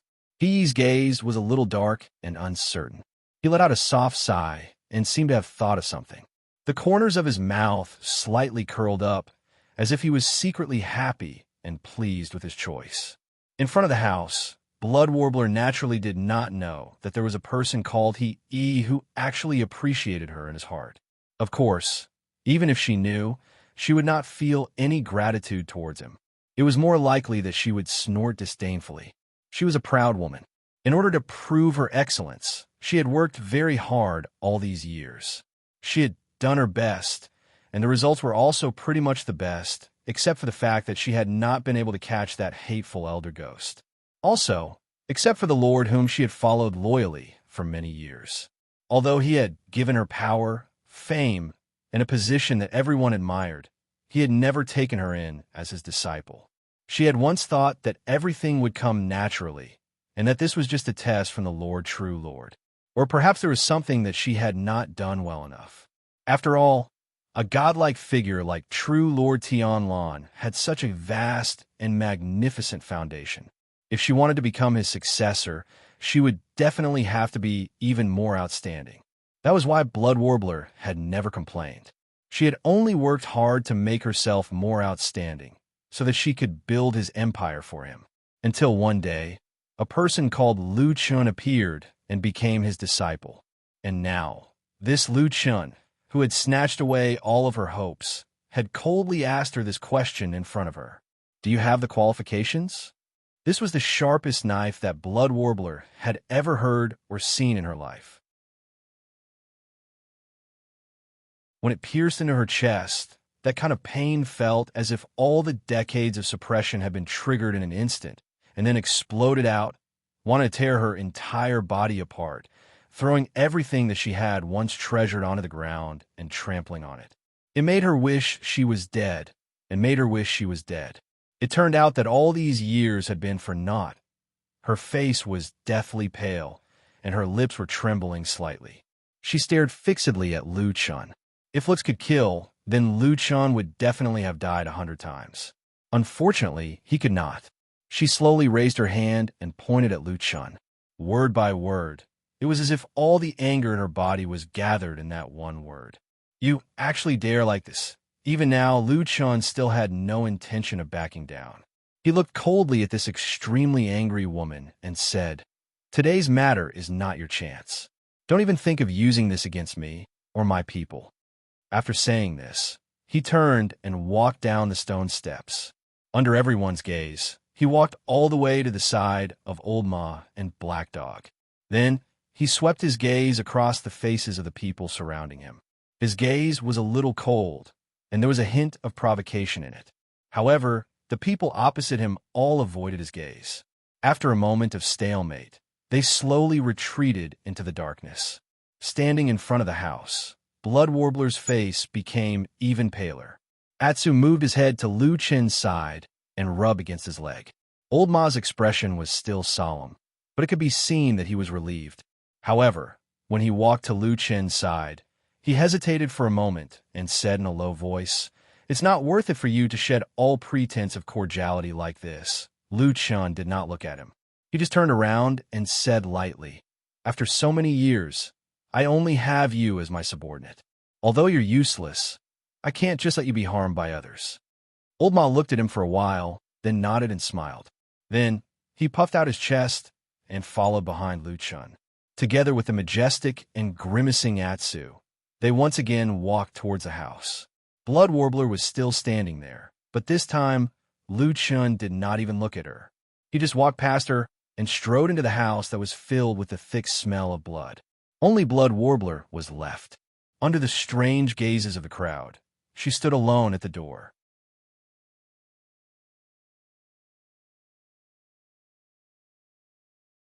Chapter 581. Lu Chun and Xue Ying actually did not make a move until the very end. At the end of the day, the two of them were just using their mouths and not their fists. They could still leave some leeway if they argued and ridiculed each other too much, but if they really fought without caring about anything else, the situation would be completely out of control. The two of them would no longer have a way out. It could even be said that if they fought, they would not leave any leeway for Supreme Lord Tianlan, who had yet to show himself. If it really came to that, Supreme Lord Tianlan could only choose between the two of them and completely give up on the other. The word "give up" here basically meant that one would never be able to make a comeback. To put it simply, it was probably the word death. Lu Chun was a smart person.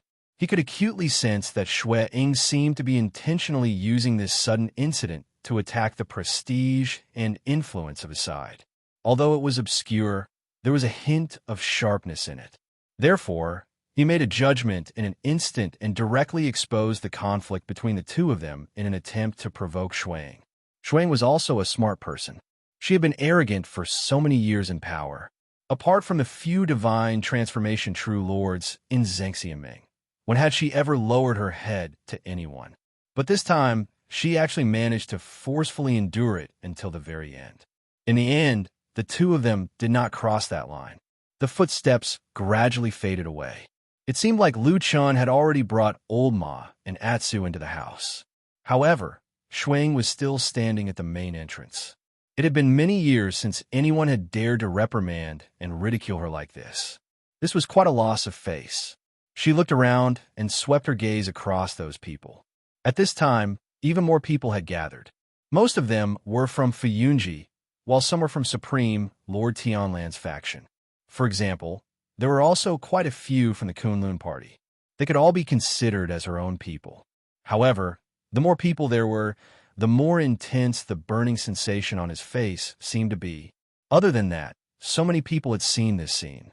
Although no one dared to look her in the eye at this moment, and most people looked away or lowered their eyes when her eyes swept across, Xue Ying knew clearly that as long as the sun rose, the entire Celestial Dragon Mountain, the entire Zhengxiaming, would probably know what had happened here tonight. It was impossible to keep this information a secret. Someone would definitely leak it out, and it was very likely that more than one person would. There were no secrets in Zhengxiaming. She suddenly felt a little tired and also a little lost. When she swept her gaze across the crowd just now, she clearly saw that in the eyes of these Fuyunji subordinates who were usually loyal to her, there were shock, doubt, anger, sympathy, and all sorts of other emotions. However, there was only one thing that she had secretly hoped for in the depths of her heart. Yes, these elite troops who would normally risk their lives because of a word or order from her, in tonight's conflict, almost all of them had unanimously chosen to stay out of it. Not a single person stood up for her, shouted for her, or attacked her in anger because of her humiliation. Perhaps if something like that really happened, she would berate and stop them, but she did not. From that moment on, Xue Ying understood one thing. Even though she had worked hard for so many years, even though she had given everything she had to Fuyunji, Fuyunji did not belong to her. Fuyunji would forever belong to the high and mighty true Lord Tianlan. Because of this, when she and Lu Chun had a fierce conflict, although she was still the leader of Fuyunji, no one in Fuyunji stood up to support her. Everyone watched from the sidelines because they knew that what Lu Chun had said was not wrong. Lu Chun had the status of master and disciple, but Shuang did not. Indeed, Shuang did not have the right to call him that. In other words, everyone present was a smart person. No one would have guessed that after true Lord Tianlong passed away, there would only be one person who would inherit this magnificent foundation. No one stood up to support her. In that instant, Shuang felt as if all the strength in her body had been sucked out. She silently looked up at the sky. The night was dark, and a trace of pain flashed through her eyes. Why was this? Decades of kindness and loyalty still could not be exchanged for that person's pity? In what way could she not compare to Lu Chun? People said that true Lord Tianlong was omnipotent and omniscient. If this was true, then why hadn't he shown up until now? Was he trying to make something clear or hint at something? Shuang slowly turned around and walked into the house with some difficulty. It was hard to imagine that not long ago, she was still in high spirits and full of ambition, ready to show off her skills. But now, she seemed to have suddenly fallen into a predicament. Had she underestimated Lu Chun, or had she misjudged Tianlong? Behind the crowd, he stared at the beautiful woman in front of the gate and frowned slightly. A trace of sympathy seemed to flash through his eyes. He then shook his head gently, sighed, and looked away. This night seemed to be especially long. Even now, it was still dark, and there was no sign of dawn. The smell of blood kept drifting from the front, nauseating and disgusting. Lu Chun and Old Ma both frowned. The two of them were not good people, and they had seen some very tragic things. But no matter what, this kind of thing was never pleasant. It was very peaceful along the way. The people of Fuyunji had already completely controlled this place, but almost no one spoke. Only the faint cries of pain in the distance seemed to emit a desolate atmosphere. The road, the walls, and even the flower corridors and other places were very clean. The Azura Hell, the scene of mountains of corpses and seas of blood, had not appeared yet. But this did not make Lu Chun and Old Ma feel any more relaxed. There was no one on the road, but the atmosphere was still so strong. Then, the situation in the place where something really happened could be imagined. Seeing that there was no one nearby, Old Ma suddenly walked 2 steps faster and came to Lu Chun's side, walking side by side. Lu Chun turned his head and glanced at him with a gloomy face. Old Ma stared at him. After a while, he finally could not help but grab his hand. The two of them stopped and stood still. Old Ma lowered his voice and said bitterly, "This has nothing to do with you, right?" Lu Chun looked at him silently and said after a moment, "Do you think it is possible for me to do such a thing?" Old Ma gritted his teeth and said, "I believe you did not do it, but we both know in our hearts that as long as you harden your heart, maybe you will do it." Lu Chun snorted and said, "I just did it to save you. Don't you know that?" "I know," Old Ma said flatly. "I am very grateful and gratified, but I want you to tell me that you did not do it for revenge." Lu Chun looked at him quietly. After a while, he nodded and said calmly, "I did not do it." Old Ma suddenly felt relieved and let out a long sigh. Then he smiled bitterly and said, "That's good. That's good. It's not far ahead. Let's go and have a look." As he said, his face looked a bit bitter and sympathetic. He whispered, listening to that voice, "Chun, he seems to be going crazy. I don't know what happened."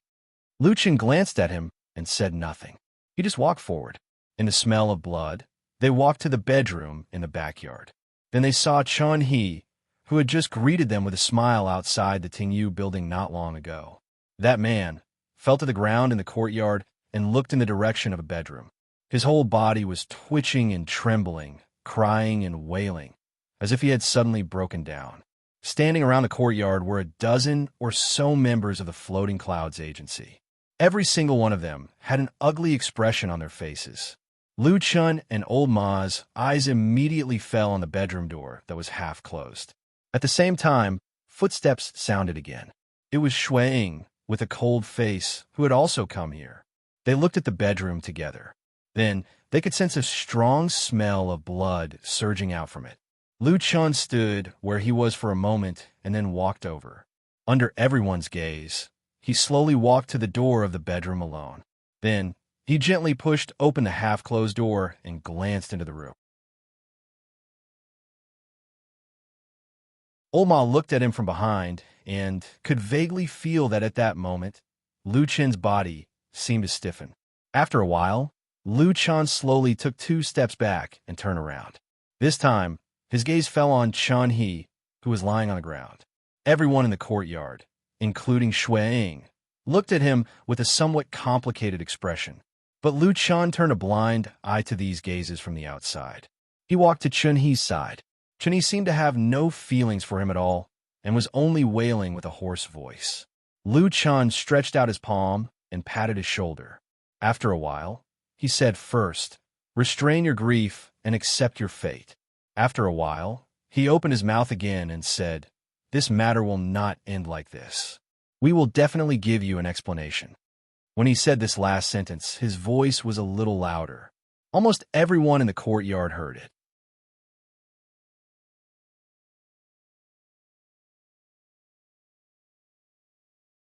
Chapter 582. In the end, the bedroom in that house was tightly sealed by the people of Fuyunji. Only a few people went in and saw what happened inside, but the truth of what happened inside was quickly spread. In this regard, Fuyunji did not strictly control the situation. One reason was that there were too many people present, and it was indeed difficult to completely prevent the news from leaking. The other reason was that at this point, if they kept suppressing the news, it would instead make it seem strange. In fact, even if they did not get close to the bedroom with the strong smell of blood and did not see what was happening inside, as long as they saw the owner of the house, Chun-He, scream and howl after entering the house, and then fall to the ground in pain, as if he had gone mad, they could more or less guess the truth. That was the master's bedroom, not a place to keep animals, and it was impossible for pigs and sheep to be slaughtered in there. It was almost self-evident what such a strong smell of blood meant. Looking at Chun-He's reaction, the truth was almost on the verge of being revealed. But why'd he do this? This was the question in the hearts of most people. And on this night, another dispute suddenly occurred between the 2 powerful figures of true Lord Tianlan's faction, Lu Chun and Shui, which also somewhat lessened the horrifying and sorrowful atmosphere. After the incident, the reason for the dispute between these 2 people was also spread. Although the source of the rumor could not be found, the rumor was very clear. In this dispute, Lu Chun was the one who tore all pretenses of cordiality, but it seemed that the cause of the matter was first provoked by Shui. Shui seemed to have grown suspicious of Lu Chun and his closest subordinate, Old Ma. She did not dare to directly touch Lu Chun, but wanted to detain Old Ma in an attempt to do something. In the end, Lu Chun turned hostile on the spot and fought back forcefully, even directly mocking Shui Ying's identity and status. In a short period of time, he directly tore apart the coat of harmony between the 2 of them, revealing the true situation of the 2 of them being as incompatible as fire and water. This was what it meant to suddenly stop playing and flip the table in anger. To be honest, many people did not understand why Lu Chun did this, including a large number of other forces in Zhengxiaming and a large number of people in Fuyunji. However, what was strange was that perfected Lord Tianlan, who had supreme power and prestige in Fuyunji, did not show up until the end of the night. Chun-He, who surrendered to Zhengxiaming, abandoned the dark side of the evil cult for the light, and then turned against them, was once a tough man who could not be subdued by force or corrupted by wealth. Faced with Zhengxiaming's terrifying means in Fuyunji, he could still withstand it and did not betray the evil cult and elder ghost. Until the end, Lu Chun used the strategy of attacking his heart and sowing discord, threatening him with the lives of Chun-He's family, and letting Chun-He know that the evil cult had given up on him and regarded him as an enemy. Only then did Chun-He painfully abandon his past and pledge loyalty to the righteous. However, all of this now seemed to have become a farce and a joke, full of sarcasm and ridicule. Chun-He had once disregarded everything for the safety of his family and would rather betray the first half of his life. But now, right under his eyes, on the so-called safest place in the world, on Mount Celestial Dragon, where the headquarters of Zhengxiaming was located, all of his family, wife, and children were forever left in that dark bedroom, never to come out again. It was said that their deaths were very, very tragic, with a lot of blood flowing. This was also the reason why the smell of blood was unusually strong that night. After Chun-Hee saw that scene, he collapsed, but he did not completely go crazy. After crying in pain for a night, this man gradually woke up the next day and ran directly to the outside of the majestic Kunlun main hall. Just like that, he knelt straight on the stone steps in front of the main hall. Without saying a word, he knelt on the ground, and then knelt like that for a day and a night. During this time, many people came to persuade him, Shui-Ying, Lu Chun, those acquaintances from Fuyunji, and so on. They all came to persuade him to take care of his body, and that revenge had to be planned in the long run. But Chun-Hee just did not listen and just knelt on the ground stiffly.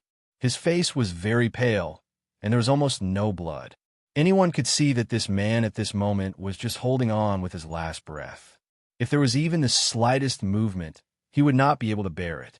So no matter who it was at this moment, no one dared to act recklessly.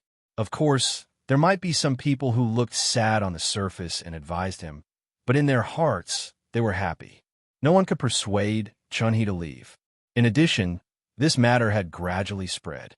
After sending people to persuade him several times to no avail, Supreme Tianlan finally had no choice but to appear outside the main hall and appease Chun-Hee in a pleasant manner.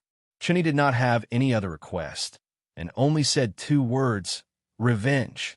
Supreme Tianlan agreed. But in Zhengxiaming, after that day, there was a kind of dark and unclear criticism secretly spreading.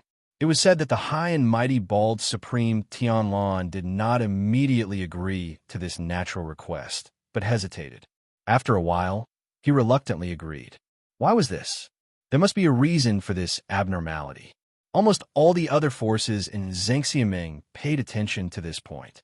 On the contrary, no one actually paid attention to Supreme Tiehu of Heaven's Law Hall, who was the first to make a fuss that night.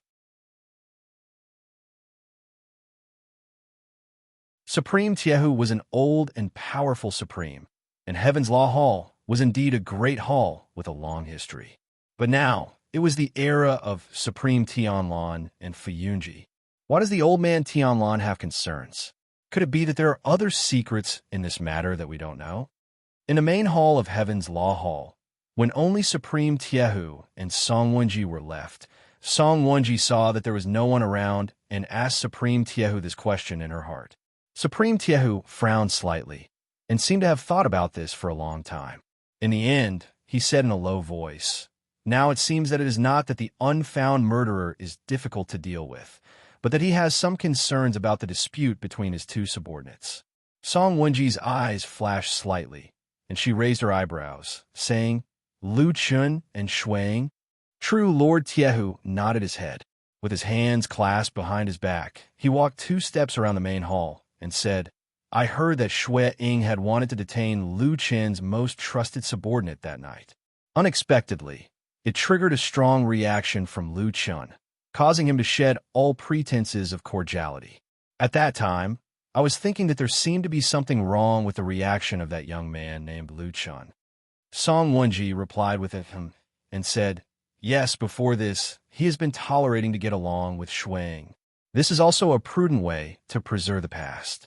After all, he is the only disciple of Supreme Tianlan. In the future, as long as there are no accidents, this foundation will naturally be inherited by him. There is no benefit in having a conflict with Shui-Ying now." Supreme Tiehu glanced at her and said, "Exactly, this is the way of a smart person. First endure and wait for the right time, and then plan for the long term." But that Lu Chun just had to put aside the past and insist on falling out with Shui-Ying. In my opinion, the problem lies in Shui-Ying suddenly detaining his subordinate.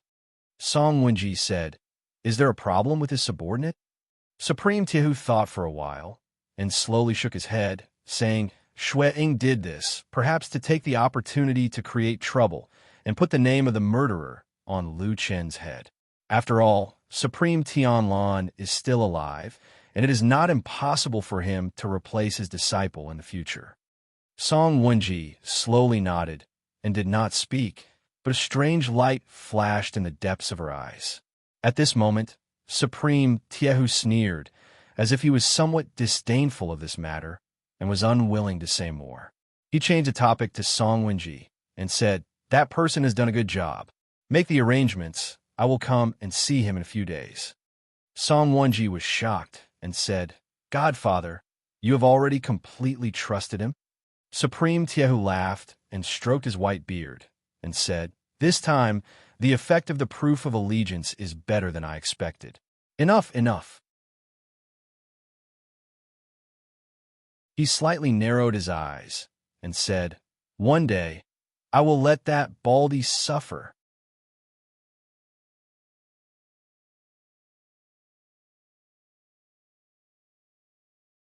Chapter 583.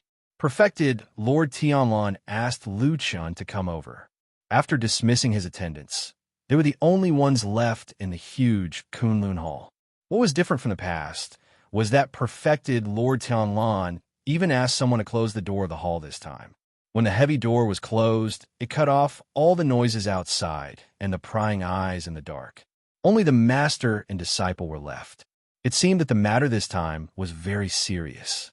True Lord Tianlan seemed to be very angry. Otherwise, he wouldn't have mocked Lu Chun with sarcastic words like, "You've grown wings," after he arrived. Then, when he dismissed the others, his voice was like thunder, striking fear in people's hearts. Lu Chun didn't argue in front of everyone. Perhaps facing such a famous and powerful perfected Lord Master, anyone would feel great pressure. After all, a word from perfected Lord Tianlan could make countless people bleed. When everyone left and the magnificent hall quieted down, Lu Chun slowly raised his head and looked forward. He saw the bald perfected Lord's anger fade away. He frowned slightly and sat down casually on the ground in front of him. Dressed in a loose robe, he looked like a deity or Buddha. Perfected Lord Tianlan glanced at Lu Chun and waved his hand. "Come here." Lu Chun walked over quietly and sat down in front of him. Perfected Lord Tianlan snorted and asked, "Did you do it?" Lu Chun shook his head decisively and said firmly, "No." Perfected Lord Tianlan stared at him for a moment, and his expression softened a little, but he still looked angry. He said, "Okay, then tell me, if you're the leader of Fuyunji and encountered such a thing, who do you think would have the most motive to kill Chun-He's wife and children?" Lu Chun frowned and looked at perfected Lord Tianlan. He didn't speak immediately.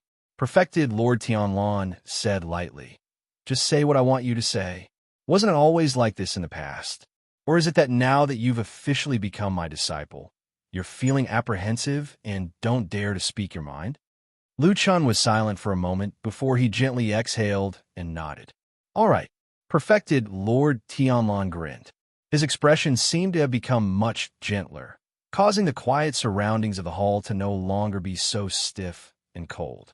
He asked again in a calm voice, "Then tell me, if we don't talk about the evidence and only talk about the evidence, who is the most suspicious?" "Old Ma," Lu Chun said. The hall seemed to fall silent for a moment. Even with perfected Lord Tianlan's experience, he could not help but cast a sidelong glance at Lu Chun. There was a scrutinizing look in his eyes. After a while, he said, "Ma Xiaoyan, you actually think it's him?" Lu Chun's expression was calm as he said, "Originally, he was eager to leave the Immortals city and use the mission of going to the Western continent to chase after the remnants of the devil cult to roam free for a while. Originally, there was no problem, but later on, you and Shuang arranged for this matter to be handed over to Chun-He. It's inevitable that he's dissatisfied." Perfected Lord Tianlan nodded and said, "That makes sense. But I guess you're going to say, but next?" "But," Lu Chun said, "it can't be him." Perfected Lord Tianlan asked why. Lu Chun said, "When the incident happened, he was with me the entire time. There was no time for him to commit murder. Besides, old Ma is not brave, and his cultivation is shallow. He can't do such a violent and cruel thing." Perfected Lord Tianlan sneered, looking a little disapproving. However, he did not refute Lu Chun and only said, "According to what you said, it's not him. Then who else is there to suspect?" "There are a few more."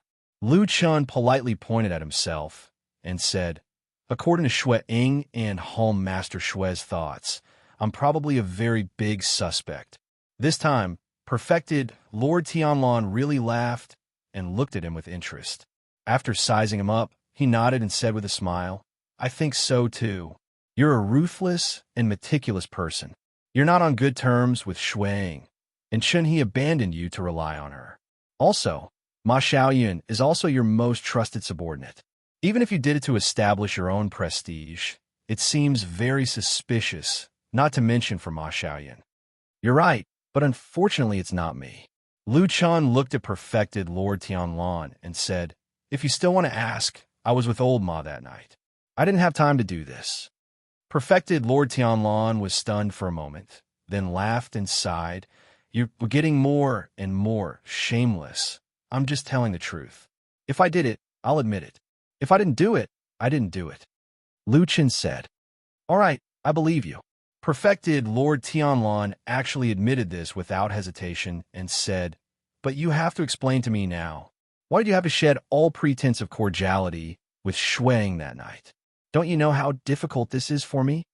Lu Chen wanted to say something, but stopped. He looked at perfected Lord Tianlan and said with some surprise, Why aren't you asking about who the murderer is? Nonsense.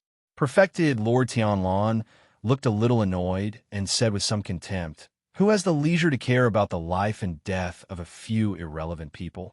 The death of Chun He's wife and child is nothing to me. Seriously, it's you and Xue Ying who are causing trouble for me.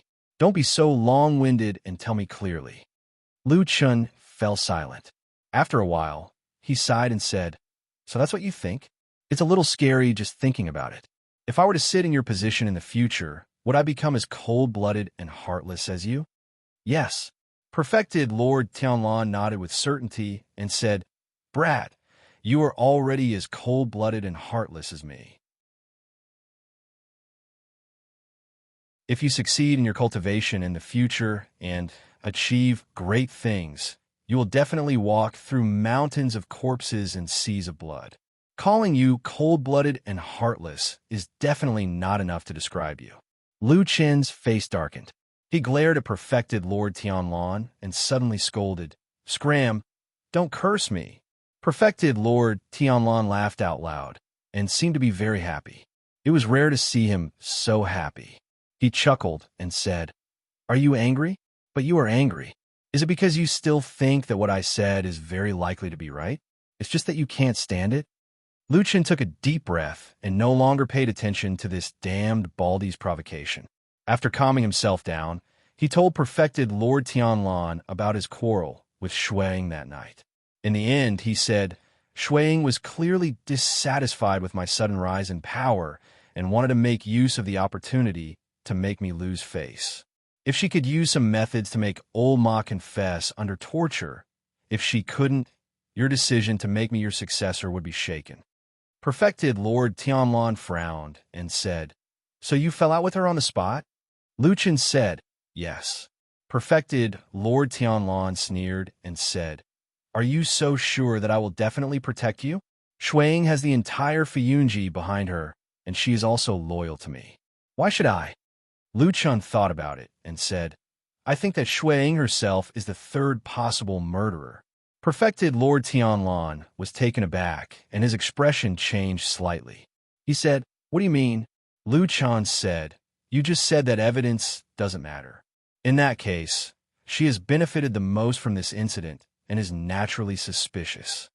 He looked at perfected Lord Tianlan and said, So, you know that what I said makes sense. Xue Ying deliberately framed me. This is something that she would do. As long as you let me investigate her. Of course, you have to give me the authority and remove her from the position in Fuyunji. In less than 5 days, I will definitely give you an explanation. No, perfected Lord Tianlan suddenly interrupted him. Lu Chen was stunned and stopped talking. Perfected Lord Tianlan said slowly, In the future, my foundation will be yours. But for now, I won't allow you to touch her. Lu Chun stared at perfected Lord Tianlan. After a while, he asked, Why? Why is it that for the past few decades, out of all the extraordinary people under you, she is the only one that you respect and trust?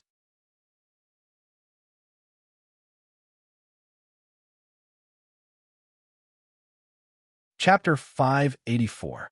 Why couldn't he touch Shuang? There were probably many possible answers to this question. For example, most people could think that Shuang had followed Supreme Lord Tianlan for many years and had always been loyal to him. Or perhaps she had made great contributions and done countless things for Supreme Lord Tianlan. She had worked hard for him and built a solid foundation for his current foundation. Those who were quick-witted or had many schemes in their minds could probably think that perhaps after so many years, as Supreme Lord Tianlan's most capable subordinate, Shuang was in charge of such a powerful and terrifying force like Fuyunji. Fuyunji had always been famous for its shadows. No one knew how many secrets Shuang knew or was hiding. Among these secrets, were there any secrets related to Supreme Lord Tianlan's dark side? Could there be something that she could use against him? These guesses were mostly in line with everyone's thoughts. However, whether or not they were the truth, Lu Qin didn't know. Supreme Lord Tianlan didn't tell him, and he didn't ask. After Supreme Lord Tianlan clearly told him not to touch Shuang, he didn't say a word about this matter. However, at this point, there didn't seem to be anything else to say. Supreme Lord Tianlan knew what he wanted to know, and Lu Qin also understood Supreme Lord Tianlan's attitude. The two of them each took what they needed. Therefore, not long after, Lu Qin stood up and bid farewell, leaving the grand hall of Kunlun. When he left, he even brought the door of the hall with him. Therefore, after a moment of light shone in, the hall returned to its somewhat gloomy and dim state. The only difference was that instead of the two people just now, Supreme Lord Tianlan's figure was now alone. He indeed seemed to have a somewhat lonely aura. Supreme Lord Tianlan stared in the direction of the door. After a while, he suddenly sighed softly. His sigh sounded a little melancholy. It wasn't loud, but it was exceptionally clear in this quiet hall. It was also at this moment that another voice suddenly rang out in this hall. It was deep and rich, like thunder rolling slowly in the dark clouds. Your disciple is very good. Why are you sighing? Supreme Lord Tianlan's expression didn't change, as if he was not surprised by the sudden appearance of this voice. However, he frowned slightly at its words and said, "It's rare that you would actually praise a mortal like him." As he spoke, Supreme Lord Tianlan reached into his bosom and took out a shining golden seal. It was the Kunlun seal that he had given to Lu Qin to go to the Western continent. The golden radiance of the Kunlun seal gradually brightened, emitting dazzling rays of light. Not long after, a screen of light was formed in front of true Lord Tianlan, reflecting his face with a hint of gold. Needless to say, his big bald head was even reflecting some golden light. Amidst the solemnity and majesty, he revealed a rare, comical look. Of course, there were no outsiders here to see this scene. However, even if someone did see this scene, probably no one would dare to make fun of this person. The screen of light condensed in midair like a wall of water. It undulated and then gradually calmed down. In the end, when the golden light quieted down, a black shadow appeared behind the light. Its appearance was blurry, but from the voice and the general outline of the shadow, it should be the black dragon that Lu Qin had seen in the depths of the sky and clouds in the forbidden area of Kunlun. Although the dragon behind the shadow seemed to be just an illusion, its disdainful aura seemed to be able to pass through the screen of light. When facing Supreme Lord Tianlan, it more or less restrained itself, but it still seemed to be a little condescending. It said indifferently, "That person is not bad. He's very much like you when you were young." Supreme Lord Tianlan raised his head and stared at the black dragon.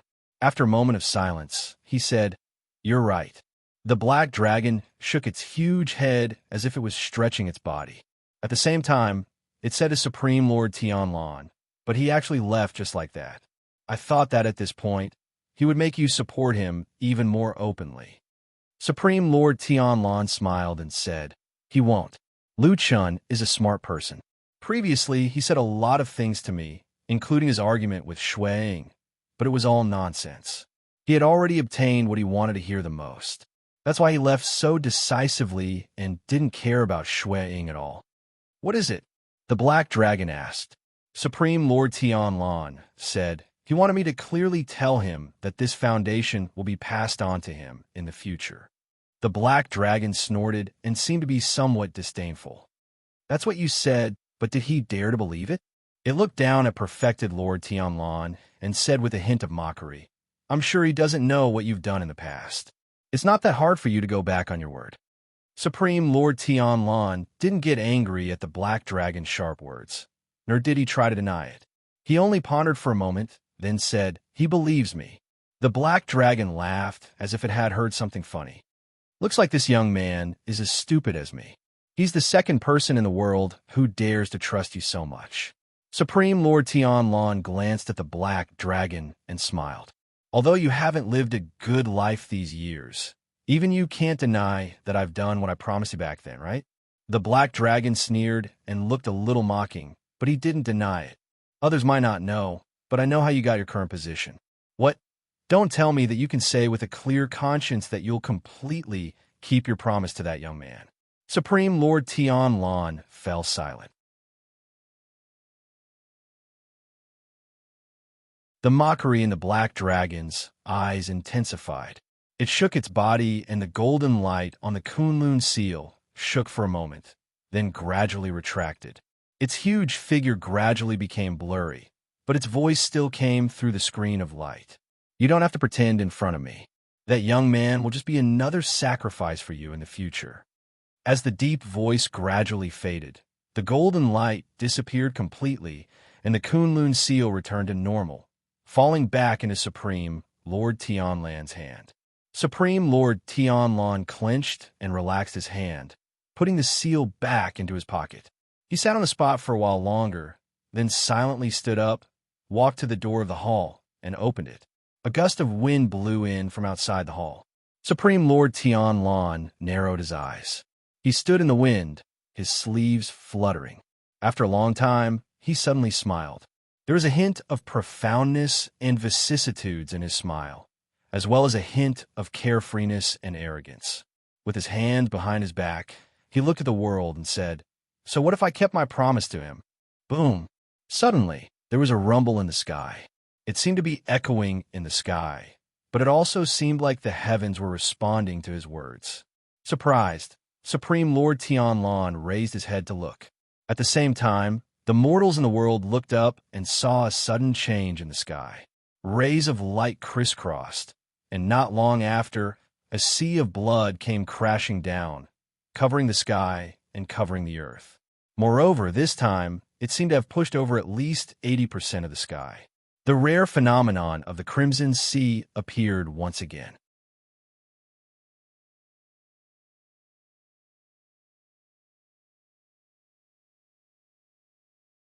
Chapter 585.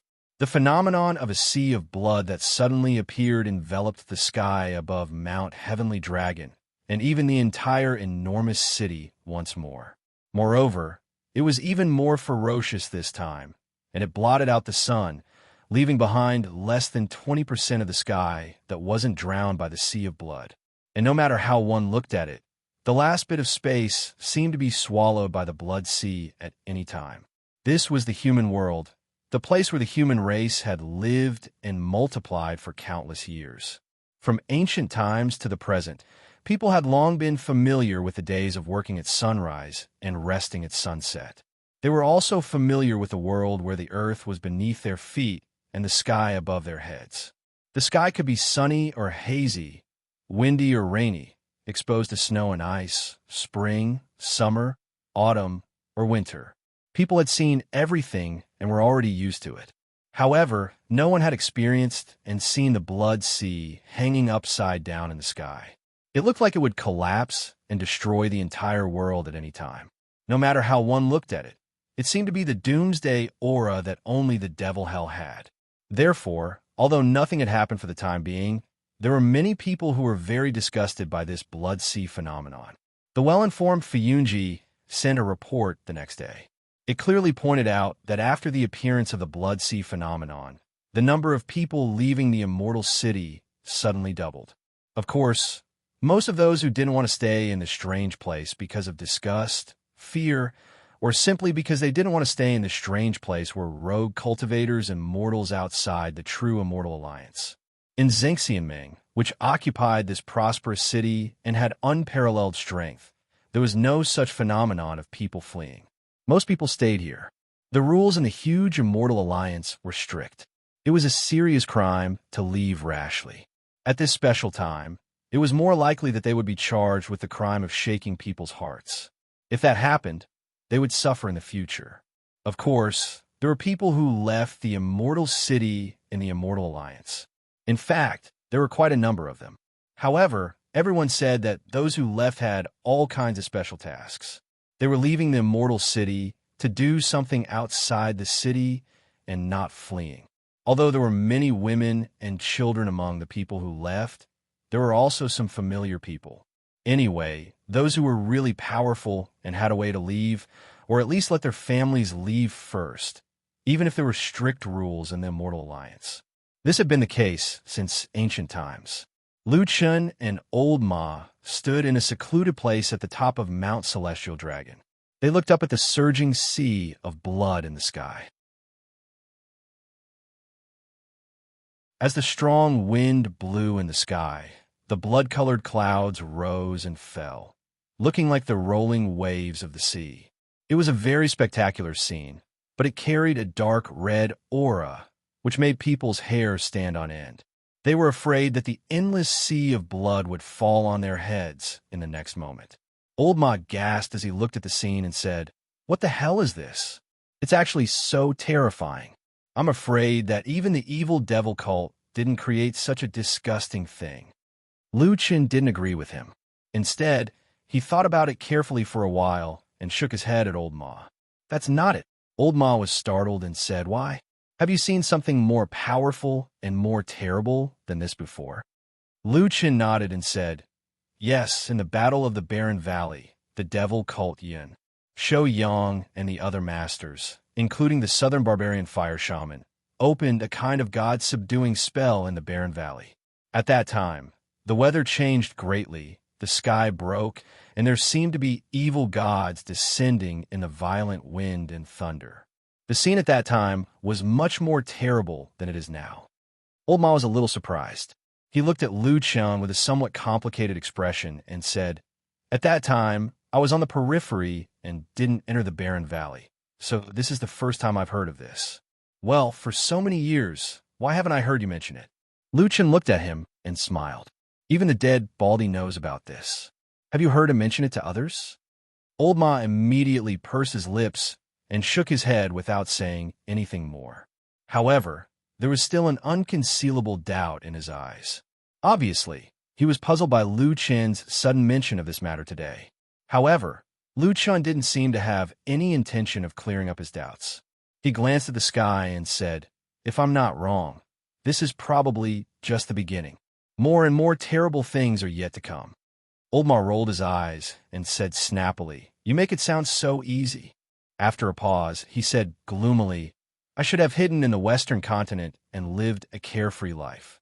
In the end, that errand was taken by Chun He. Now, I can't go, and he can't go either. Now, he's staying at home all day, looking like he's out of his wits. He looks quite pitiful." Lu Qian was silent for a moment and frowned slightly. It was unknown if he was thinking of the scene he saw at the door of the bedroom that night. Even with his heart of stone, a look of displeasure appeared on his face. After shaking his head slightly, he sighed and said, "Regardless of what kind of person Chun He is, his wife and child died unjustly. This matter is quite strange and treacherous. We have to investigate it carefully."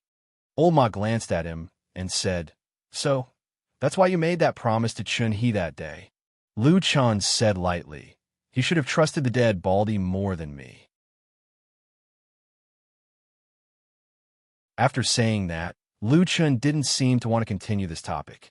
He changed the topic and said, "By the way, has White Lotus been looking for you recently? I feel like I haven't seen her for a while." Old Ma said, "No, I haven't seen her recently either. When I just came back a few days ago, I saw that she was in a bad mood. She was a little depressed. Since then, she has been locking herself in Su Qingjuan's house and rarely comes out." Lu Qian was slightly surprised and said, "This is rare. If it was in the past, she would have appeared long ago when such a big thing happened. Anyway, she has some friendship with us. Let's go and see her. Old Ma nodded and said, Okay, she should still be living in Su Qingjuan's house. Let's go and see. After saying that, the two walked side by side in the direction of the house where Su Qingjun lived. Behind them, the blood clouds in the sky were rolling and the blood sea was surging. It seemed to be brewing to set off an even bigger wave. The blood sea phenomenon in the sky of the Immortal City was overwhelming, but there didn't seem to be much change in the Blood Moon City below the Immortal City. Even though the two looked very similar and were vaguely connected in countless ways, the Blood Moon City didn't seem to have changed much. What had changed in some details was that the mysterious aura that suppressed the cultivation of human cultivators in the Blood Moon City had become stronger recently. Ordinary cultivators who came here felt like they had entered hell. Their spiritual power was rolling in the opposite direction, and it was very uncomfortable. So now, except for some necessary personnel, almost no one came to the Blood Moon City. Most of the time, it was empty, like an uninhabited ghost town. But in fact, there was still life here. There were no plants, no animals, but there were two people. Under the dry well in the backyard of the mansion, White Lotus, who was tied up with a rope and unable to move, was pale and curled up into a ball. There was a trace of pain on her face. It seemed that she was suffering the suppression of the omnipresent power here. But other than that, for some reason, there seemed to be a trace of secret pleasure in the depths of her eyes. Because not far from her, on the other side of the dry well, there was a figure who was suffering 10 times or 100 times more. His body was lying on the ground, his hands tearing at his skin and flesh. The ground was dripping with blood. You're tuning into the Romance Rendezvous YouTube channel. We're so grateful for your support, and don't forget to subscribe to join us on this incredible journey through captivating stories. Your generosity through donations truly makes a world of difference, as it's the primary source of revenue that allows me to expand and enhance this channel for you. Thank you from the bottom of my heart for being a part of this adventure.